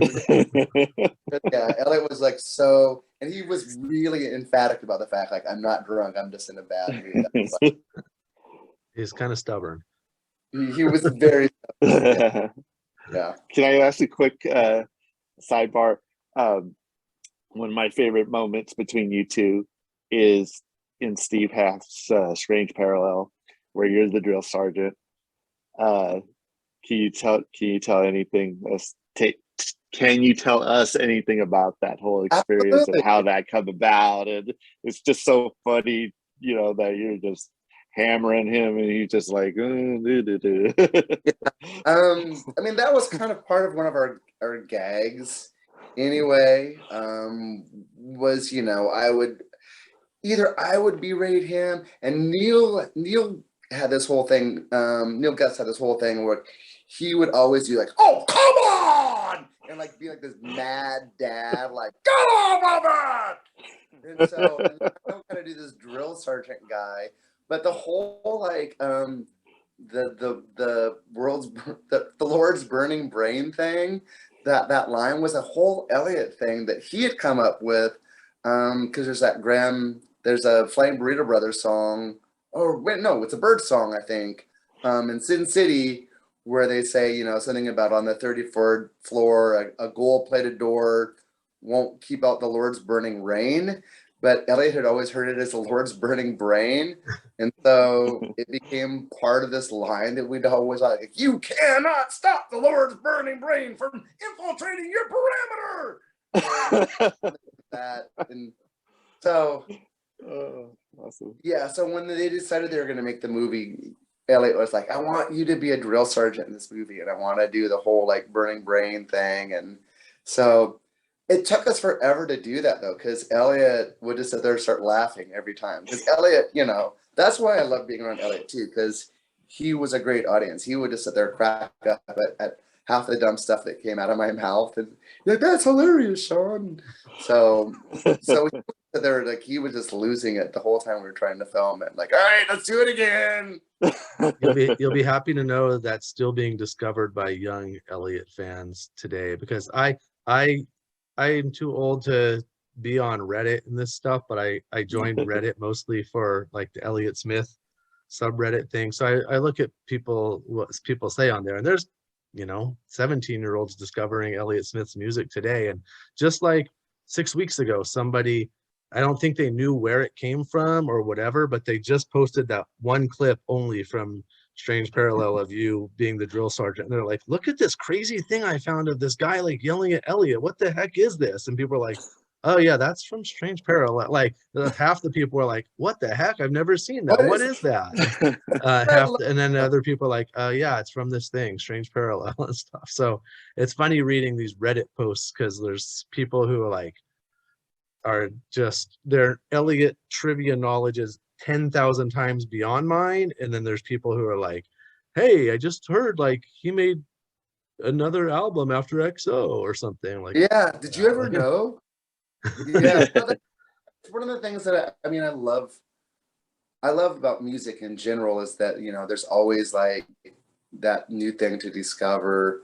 But you know, specifically about Elliott, like being in Portland, man, it's awesome. Like I have like lots of friends who have high school age kids now who are just kind of learning about Elliott for the first time and getting to talk to them and you know, answer their questions. I mean, because of a lot of people in Portland don't even know that I know Elliott. Like they might know me as Sean, the guy that makes pizza, or Sean, the guy that makes art at the coffee shop, or Sean, the guy that, you know, they see wandering around with his funny stocking cap. And so I'll go into a coffee shop and they'll be playing Elliott. And I was like, I love this song. Like, oh, do you know Elliott? Like, yeah, he was my roommate. And it just, that kind of like, for them, it's like, that time is, you know, is gone. And so to meet someone that actually was there for that is kind of, it makes me feel good too, because like I'm glad I could share information about Elliott, because I do think he's great and I do think he's an amazing songwriter. So, and if I could tell stories about Paulie and Sam and Janet and, you know, everyone else that were involved in the scene, Rebecca Gates, and, you know, I know, I'm so, sorry, yeah. we skipped over all the Portland bands I wanted to talk to and just went I on, kind but of there's so much good stuff. I So much breezed through them fast. Quasi. I haven't seen Quasi play for a long time. I think they were going to play right before COVID hit. They were going to come down here on a tour. They had it booked. Yeah. They're going to play really close to where I am, and haven't seen. They're playing Noise Pop next year, so I have tickets to that. I saw them at the end of the summer. They played at Zidell Yards here in town. It was like the first time they got to play since before COVID. So yeah, it was since, you know, right when that tour was supposed to happen. So that it was such a great show. It was a fantastic show. It was wonderful. You know, good to see Janet back, getting to be behind the drums after the auto accident and after all of, you know, just everything that she had gone through the past couple of years. And to Sam, to seem so happy. Sam doesn't always seem happy on stage, but that night he just seemed so joyful, and it was contagious. This place just seemed pretty cool. Glad to be there. Yeah, Robert said he saw you at that show, I think. Yep. On that note, I think thank you so much for sharing all that information. I hope it's okay, Jeff. I don't know if you have any additional questions, but I thought we'd talk about what you're up to now, Sean. Exactly, that's what I was thinking. Yeah, definitely. As we talked about earlier, the Mistons, and when was the last time you recorded an album? Before the Mistons, the Beatles got to do a couple albums, but it had been, I think, like we recorded like in 2016 or 2017, so I hadn't got to do anything, and yeah, and it was the first time of like, you know, going to the studio for a long time. It was like all my songs, because the Pinnacles were like lots of cover songs, and I just wrote words for that band, and I didn't play any instruments, so yeah, it was exciting to be back in the studio and do something, I don't know, like something old and new again, kind of, in a way. Playing like, you know, really straight ahead kind of Portland, what I call Portland rock and roll, which is, you know, kind of rock and roll and kind of punk rock mixed up together. And it's kind of, you know, the things that Elliott always said that I was good at. And that's one of the things I'm happy about getting older is like, you know, I'm always like, I wish I could do that, or I wish I could do that, or I wish it's like, and now for the, you know, maybe for the first time in my life, I appreciate like my talents for what they are. And it's like, yeah, I'm not going to ever be Elliott, and I'm not going to ever be Sam or Janet or, you know, Corin or whoever, like, but I like what I do now. And so I'm kind of stoked on that. So, yeah, it's, you know, I'm doing the Mistons, and then I just do art. And that's Oh kind of yeah, like, we had a request. Make sure to talk about your art. yeah, my art became a big deal around, I was gonna talk about this earlier, like around the time that Elliott died, my grandmother passed away, and then Elliott passed away, and then not very long after that, I lost my dad and an uncle. I lost a bunch of people in my family and a bunch of close people in a relatively short time, and it was, you know, it was an eye opener because, you know, it's the first kind of time I really started thinking about mortality and stuff like that. And I was really kind of like, I don't want to just, I hadn't done anything, you know, artistic, music wise, very seriously for a long time. And I will, you know, I'll be honest that like, I think I probably had a drinking problem, even like when I was hanging out with Elliott.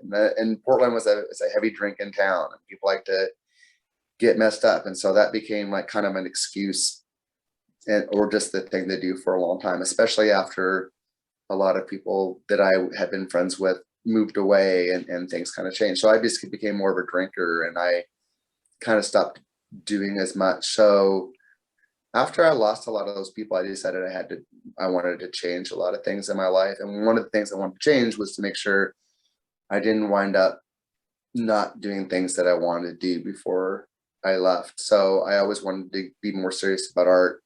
And so I decided I was going to spend every day, like at least an hour every day, drawing or painting. And that was partially because of Sam Coombs. Something Sam Coombs said was like, you know, after however many thousands of hours, you know, doing something, you know, you will feel comfortable in doing it. And so I just decided that was my goal, is I wanted to put in the hours so I could not only just like sit and draw, but actually like what I was drawing. So that was kind of like, you know, it was kind of like a new opportunity. And I kind of restarted at that point. And, you know, I started by doing art, and then, you know, Scott Fox, who had been in Cracker Bash with me, asked to join the Pinnacles because they were already kind of a band that was getting started, and they asked me to sing for them. And that got me back into playing shows again and being more in the idea of performing, and got me back into picking up guitar again. Actually, like, I want to play guitar. Like, I didn't want to play guitar for a long time,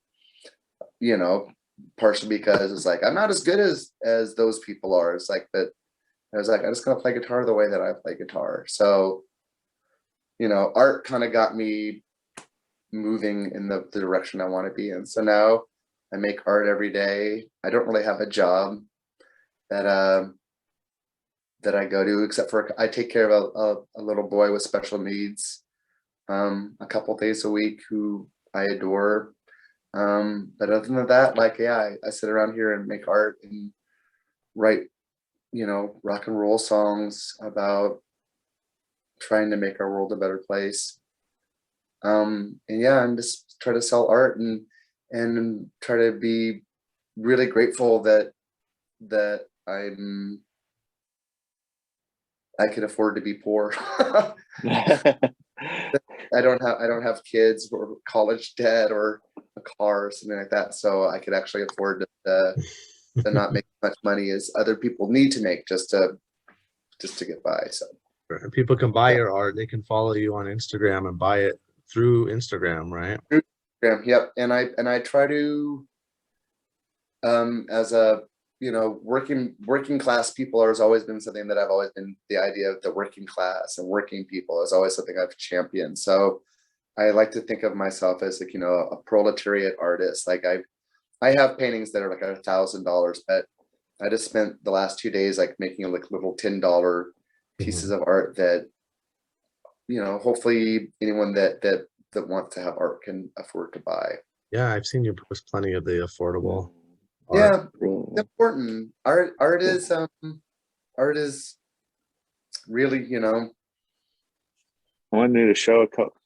So I was lucky to win a couple pieces from a fundraiser that Sean had, and I wanted to show a couple of them. This one's the album cover, and actually under this original piece is and this is a Pete Krebs more recent album. Under this original piece is another piece that Sean did, and is this your first album cover, Sean? Is that my first album cover? No, I've done another album No? cover before that. I did an album for some friends back when I really when I very first started painting. They bought me a giant piece of canvas to do a big painting for them. But it's been a long time. Okay, cool. And then also on the back is another piece, but also have the original for both. and I really love the comics reference. That was from the Little Devil. Yep. Yeah. Yeah, that Awesome was a fun project. Getting to do the Pete Krebs album, you know, and once again, there's like old Portland friends coming back together again. Yeah. Yeah. Kind of like it back. I'm gonna jump in. Robert asked in the chat when the next Mistons show, which leads to my question of, I know it's crazy time with COVID and stuff, but is there any chance of a Mistons tour that's going to come down to California? And when your next show is? Robert wants to know when your next one is. Next show is on I believe it is the 6th of January. It's a Thursday, the first Thursday in January, at the Holocene with the Tinder Gems and my brain. Oh, come! I can't think of the other band. I'm sorry, other band. I can't think of your band name right now.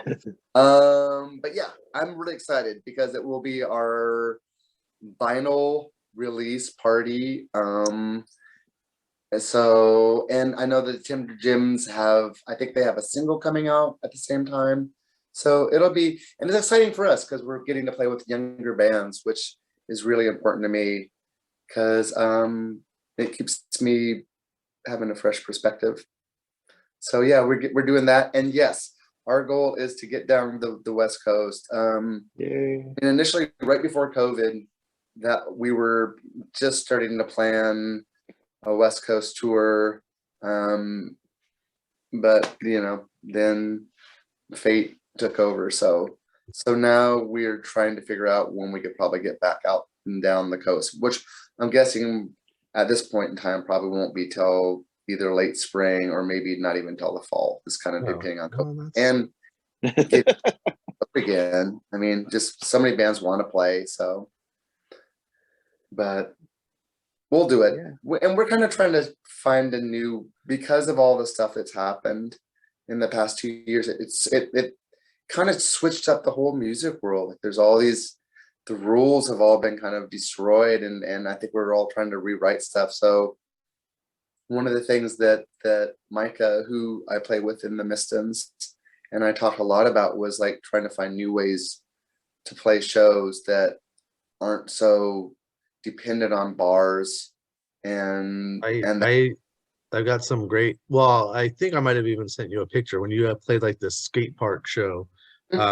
I was going to some shows. I mean, a lot of it had to do with wanting to play outdoor shows right now because of COVID, but I might have sent you a picture. Like some friends were organizing shows at the LA River, where it was like you sit on like the embankment of the river, and then in the river there, I don't know if it's intentional or it's just this random big slab of concrete that like sticks out in the river. It's like a stage, more or less. Sean looks for, oh no. Oh, so it's like, but that's awesome. when it's not cold and it's spring or fall in LA, like I don't know if people are going to continue doing them there. And man, I could send you other ones. These friends, well, that friend, I think she's moving back to Spain for a while, but in like Pomona, was it Pomona? Yeah. They were doing like, they have an empty swimming pool and they built a stage at the bottom of the swimming pool and everybody just stood around the swimming pool. Some people sat in the shallow end, and like just creative, like outdoor all ages, non-bar. I don't like to go to bar shows. I like to go to all ages,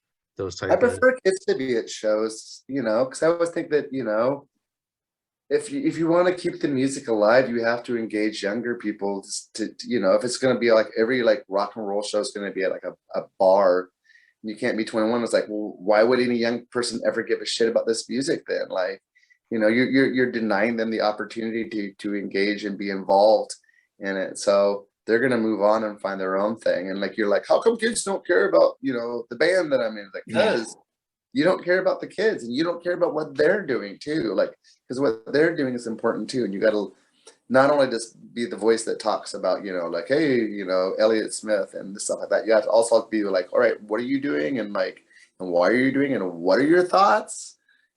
So yeah, I like that. That's like those old ideas. There was that really awesome documentary about the guys from, what's that label? They put on all those crazy shows out in the desert, like where the Minutemen will play out, like, out like in Death Valley, and they just put on crazy shows on boats. And it was just like, let's just, screw the establishment and screw the established way of doing things. Like, we're going to take it back over. I mean, that's why how come, where's all the all age shows happening? Like, they're happening in basements in Portland. Like, there's just so many basement shows that I just would never even hear about because I'm not part of that, that crew of people. But that's what I want to do. I want to break down that wall. Like, all right, I want to play basement shows.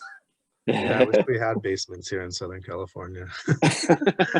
They're just backyard shows that get shut We'll do down. pool shows in California. How's that? Yeah, we have swimming pool shows. Yeah, I'll send you pictures of that. But I have friends. I used to book some shows at a small place in Orange County. I'm kind of not really doing it so much anymore. But I have lots of friends who book shows in the LA area. So if you need anything, I might be able to, help hook something up. It's always iffy, with these booking people. Like, hey, I got this band. They need a tour date, and can never guarantee it. I have a lot He's of being friends. humble, Sean. He's the Bill Graham of Orange County. I'm So the Bill Yeah. Graham of Orange County. Yeah. I have my one claim to fame, and the little 40-person tiny like used record store that I booked shows at, that usually 20 people come out to shows. I booked a secret show for the Pains of Being Pure at Heart. You know them? I don't. They're on Slumberland. Well, they used to be. They're not a band anymore, but they played like a 600 capacity venue in LA. And I messaged them like, hey, you have a night off the next week. And they're like, yeah, we'll play this little DIY show. And it was like, had to be a secret show because of like radius clause and stuff. So they played like 600 people in LA, and they played for like 40 of us the next night in Orange County. And they didn't even want the like $200 I had for them. I made them take it. They're like, no, this was just like the coolest. They were pretty big, like relatively big, and they still had like their singers like super down to earth, and he appreciated like, I like these like little DIY shows. This is so cool and stuff. So It's yeah, those are the best.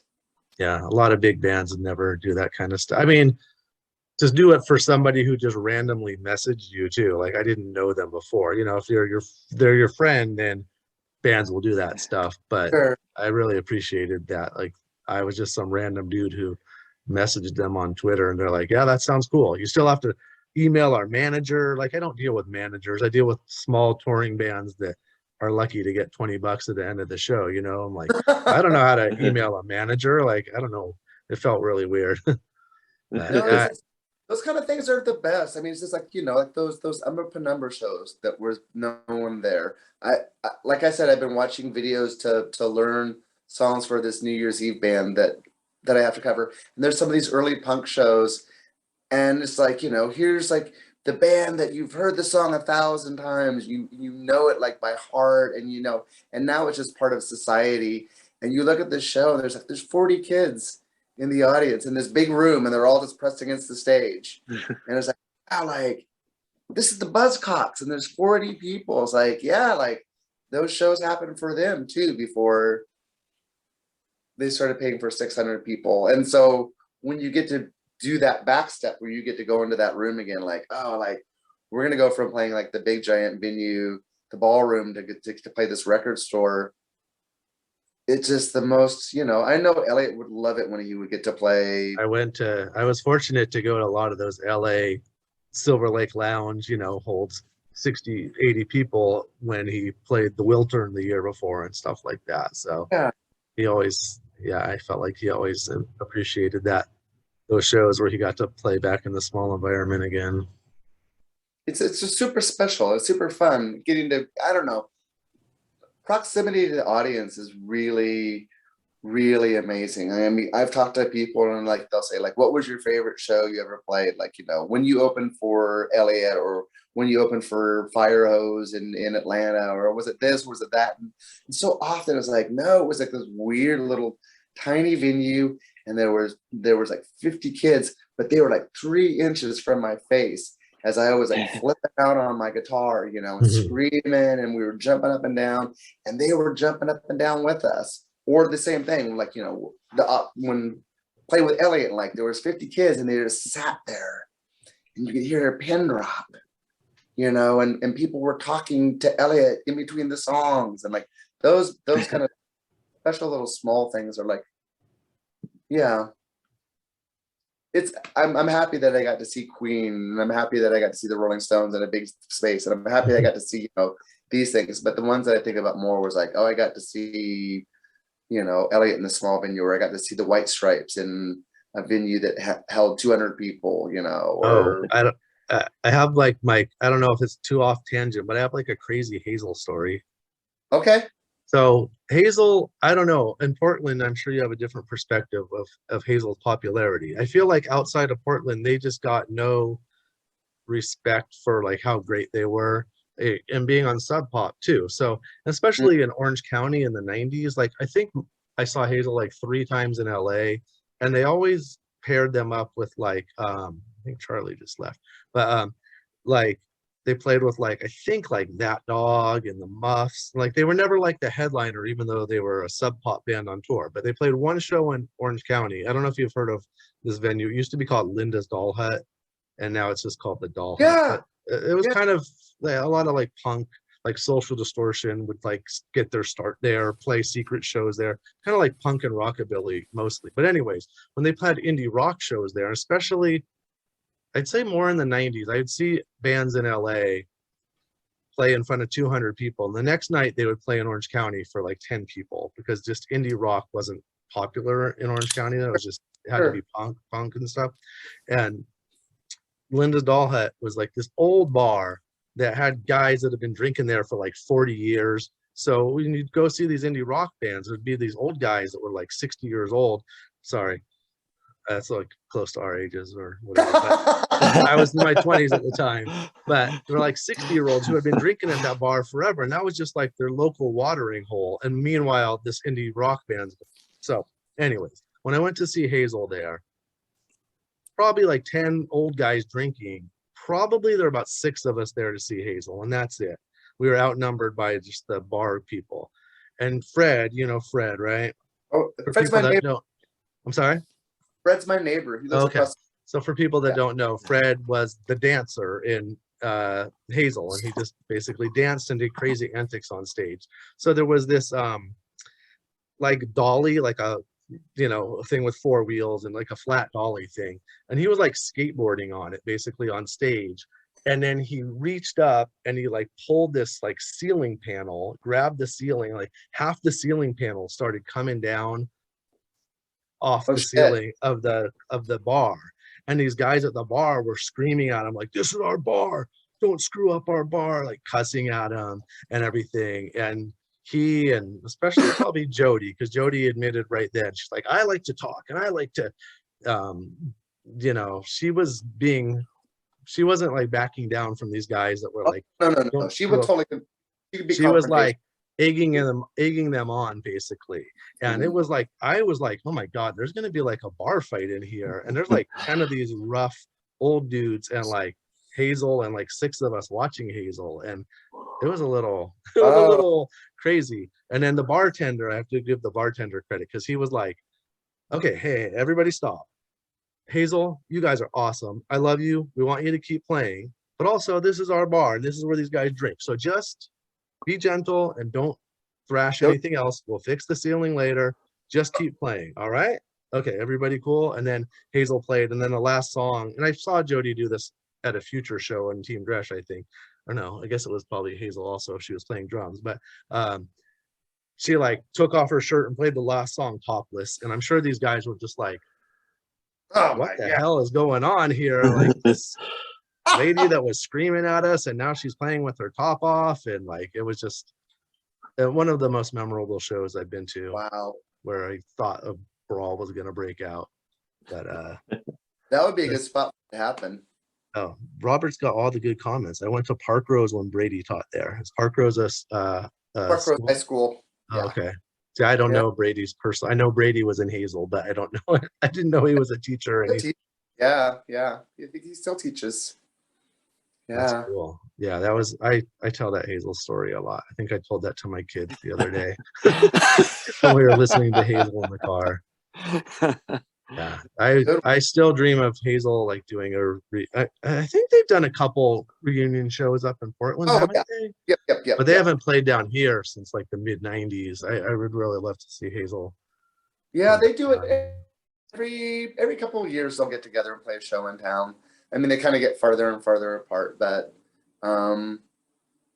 yeah, they'll try to get together. And like Robert said, Brady's back in New York City now, so it's a little bit harder for him to come here. For a while, I think he lived in Dubai. Oh, wow.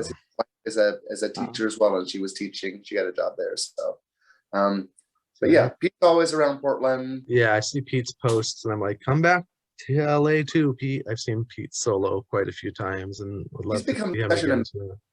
Yeah, I'm sorry. I interrupted you. He plays a lot in town, and he's become such an amazing guitar player. Like, you know, he can play gypsy jazz or country swing or you name it. I mean, like, he's become that guy now. So, as well as like all of his own songs as well. Yeah, I'm a big fan. Do you still hang out with him, Sean? I don't get to see Pete very often. I mean, you know, every couple of years we'll try to get together, and I try to go see him play every now and again. I mean, not as much as I used to, sadly, but I think the last time I saw him play was over at the Laurel Thirst, which is kind of one of his mainstays in town here, which is a great kind of more like folk country venue. So Elliott used to come see me play there all the time. I used to play a regular last Thursday gig at this place, the Laurel Thirst, and Elliott would show up for every show and said, my dad and Joanne, maybe we play country covers. So cool. Yeah. Oh, before we let you go, so the picture that you posted the other day with Elliott on drums and you were playing, I was just wondering, just to clarify, when did you guys play? Did you guys play original songs, or were they covers? Or they were original songs. Oh, okay. It was like, it would just be like a song from like, you know, my set or a song from Elliott's set.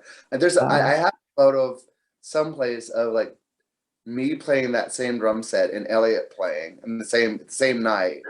And it's awful. I can't imagine, because I'm not a drummer, you know. awful drummer, you know.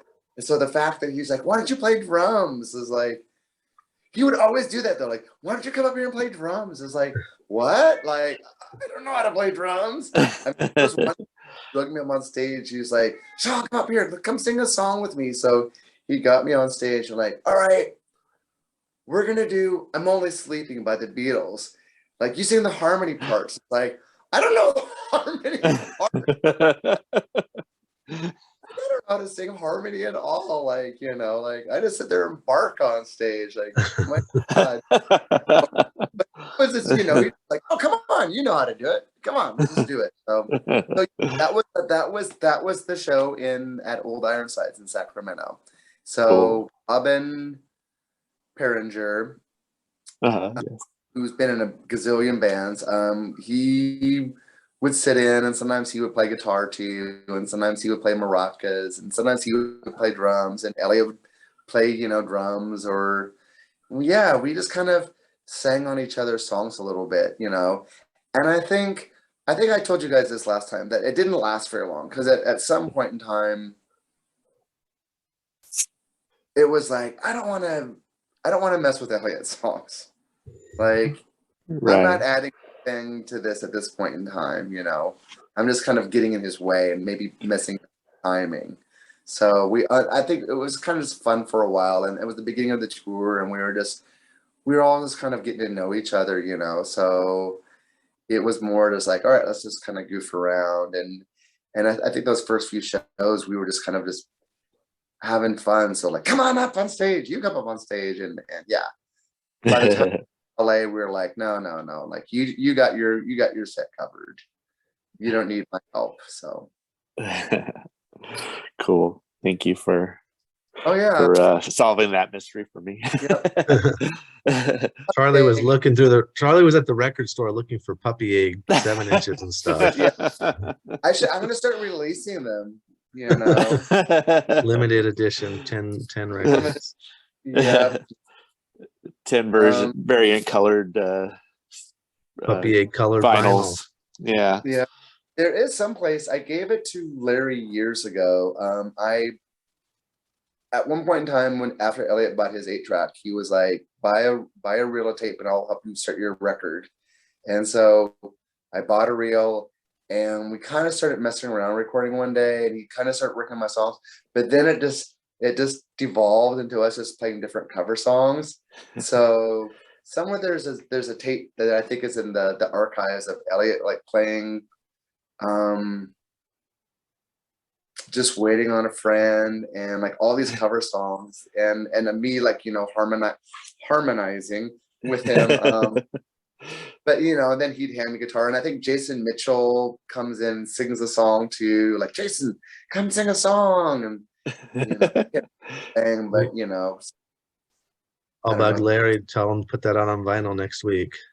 yeah. Yeah. Like, I could just put this out on the internet. I should just release this. I should just dump all the tracks and just put it on the internet for kids to listen to. But then I thought, well, you know, You're be gonna a get in little trouble. more. Yeah. There's so much stuff we'd like to hear, but yeah, it'll be out there someday. Brandon said it'll be on Discogs the next day for $400. Yeah. Well, gosh, I don't know if anybody else has any questions that are listening in. You're more than welcome to ask Sean a question. Yeah, please unmute yourself, and if you want to. The Mistons are working on new songs. I have several new songs, actually. We're gonna probably record. We wanted to record this month, but I don't think it's gonna happen, just because the holidays and because Mike and I are both, like, you know, kind of self-employed artists. We're trying just to make some money this month. So probably early this next year we'll get in the studio and at least do a single. But so yeah. Awesome. Yeah, I'm excited. I'm super excited. Cool. I'm excited to get my Mistons record in the mail that I ordered like a week ago. So I know, I'm sorry. They're actually today. A friend of mine came over this weekend with a bunch of record boxes. Oh, I'm real patient when I order records. It's no hurry. Oh, I see. I get all uptight. I gotta know those records. They're waiting. If I have to mail them out, I get all worried. But if I'm receiving them, yeah, Jeff gets like 100 a day, so you know. Oh no.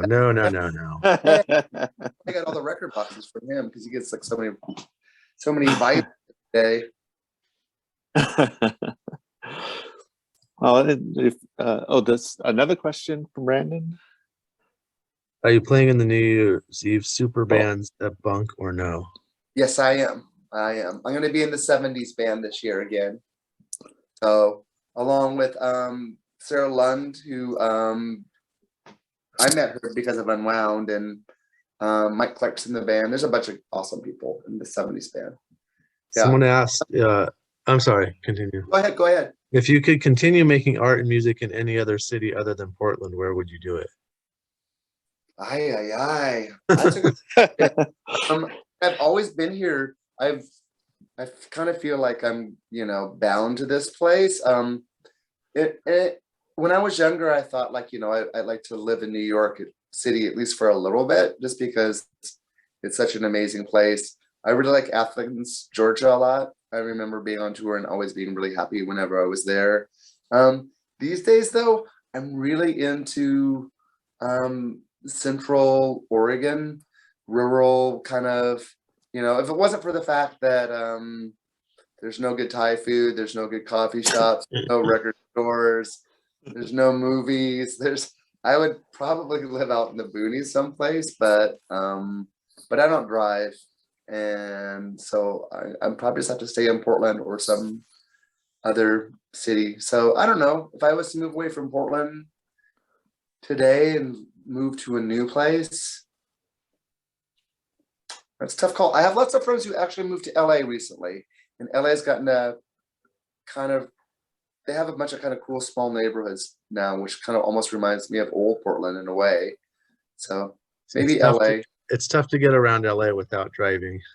Yeah, that's why it's better. I live in Orange County, but it's improved their public transportation over the last 20 years, but it's still a driving town. Yeah. Hi, I unmuted myself. Can I say something? Yes, please. Yes.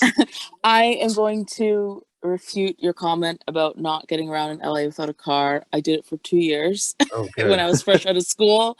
I took the bus to every internship, and they would always ask, do you need validation? I'm like, for parking. I'm like, no, I took the bus, and everyone's mouth would always drop.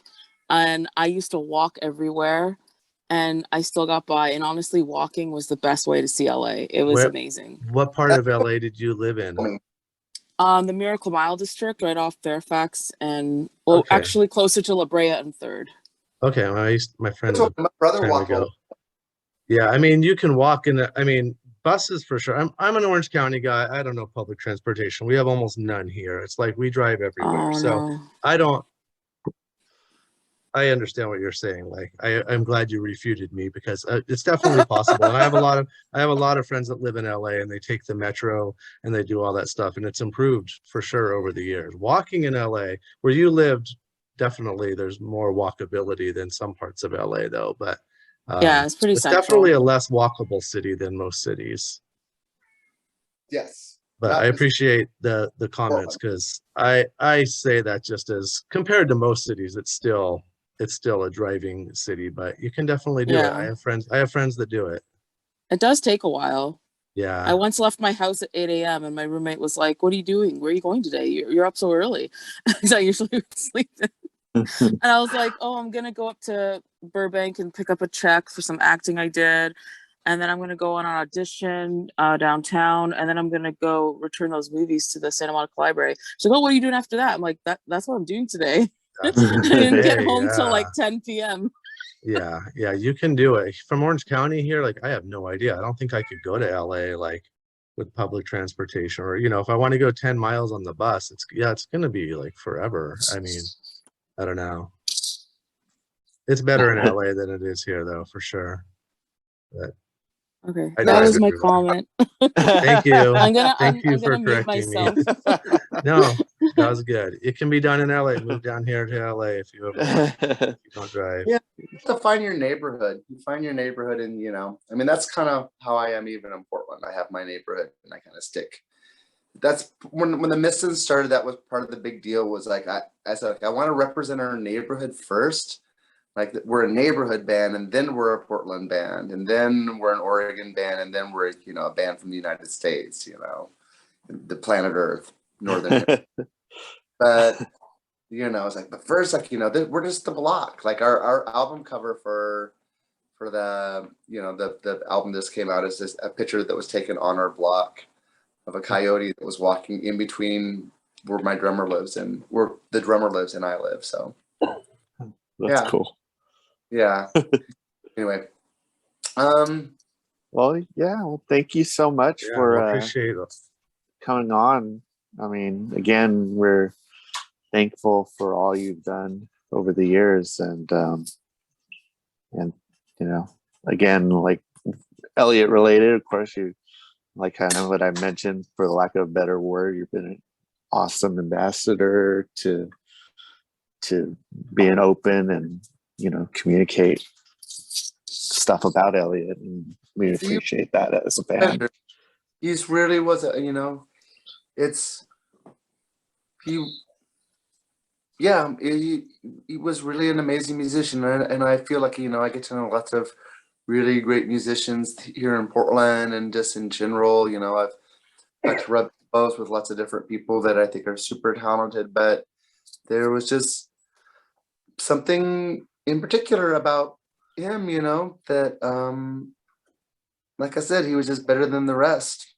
And so I think part of my responsibility now, like in getting to have that gift of getting to know him for, I mean, which is super brief time, you know. I didn't know him as long as Neil or a bunch of people, you know. So getting that time, I feel like kind of now, like I just have to be able to, part of my job and still being on the planet is talking about not just him, but like all those people, like about Rebecca Gates and Sam's and all the people that kind of work positive influences, and you know, why they shouldn't be forgotten, and why it's important to keep on, like, you know, listening to that music. And absolutely, and that's part of what we're, you know, trying to do with this webcast. You know, there's so many, even though it's focused on Elliott, we as fans, we see, you know, what a lot of people have contributed to the whole, not only the scene, the whatever way they helped with Elliott, you know, all those different things. I think that's kind of part of like the way I see it is unsung heroes. Can't talk, I guess, you know, of that don't, especially, you know, I'm focused on the whole Elliott thing, but I do see what all the friends and bands and all the people who come together to celebrate Elliott's life at this moment, you know, have brought to the table, and like to, you know, meet and talk to those people like you. And thank you guys for doing this. I mean, it's awesome. It's really great. Yeah, really thank you so much. And we're looking forward to more music and more art, and I hope to pick up some more art soon myself from you one of these days. Well, thank you. And yeah, thank you for asking me to be part of this. This is really cool. So thanks for people that you know, tuned in tonight. And I apologize for all of my problems earlier with my connection. I think I figured out what I was doing wrong. But it may or may not get edited out, whether I want to learn. I'm not a video editor, so I could figure it out, but I'm not sure if I want to. It might just be Charlie and I babbling for 10 minutes in the middle. Yeah, that's like a Keystone Cops kind of moment. I was starting to interview Charlie for a while. No, we weren't. I was asking you about other Portland bands you like and stuff. Yeah, and I didn't have good answers other than, but they were good. Yeah, they are good bands. Quasi, yeah. and number 2. And... yeah. All right. No deep cuts. Yeah, that's all right. Well, all right. Thanks, Sean, again. Thank you, everybody, for being here. Thank you, Sean. Yeah, thanks, everybody. Much. Thank you for having me. Thanks, everyone. Have a great night, and be good to each other. All right, you too. Bye. Lots of love. See ya. You all. Bye. Bye.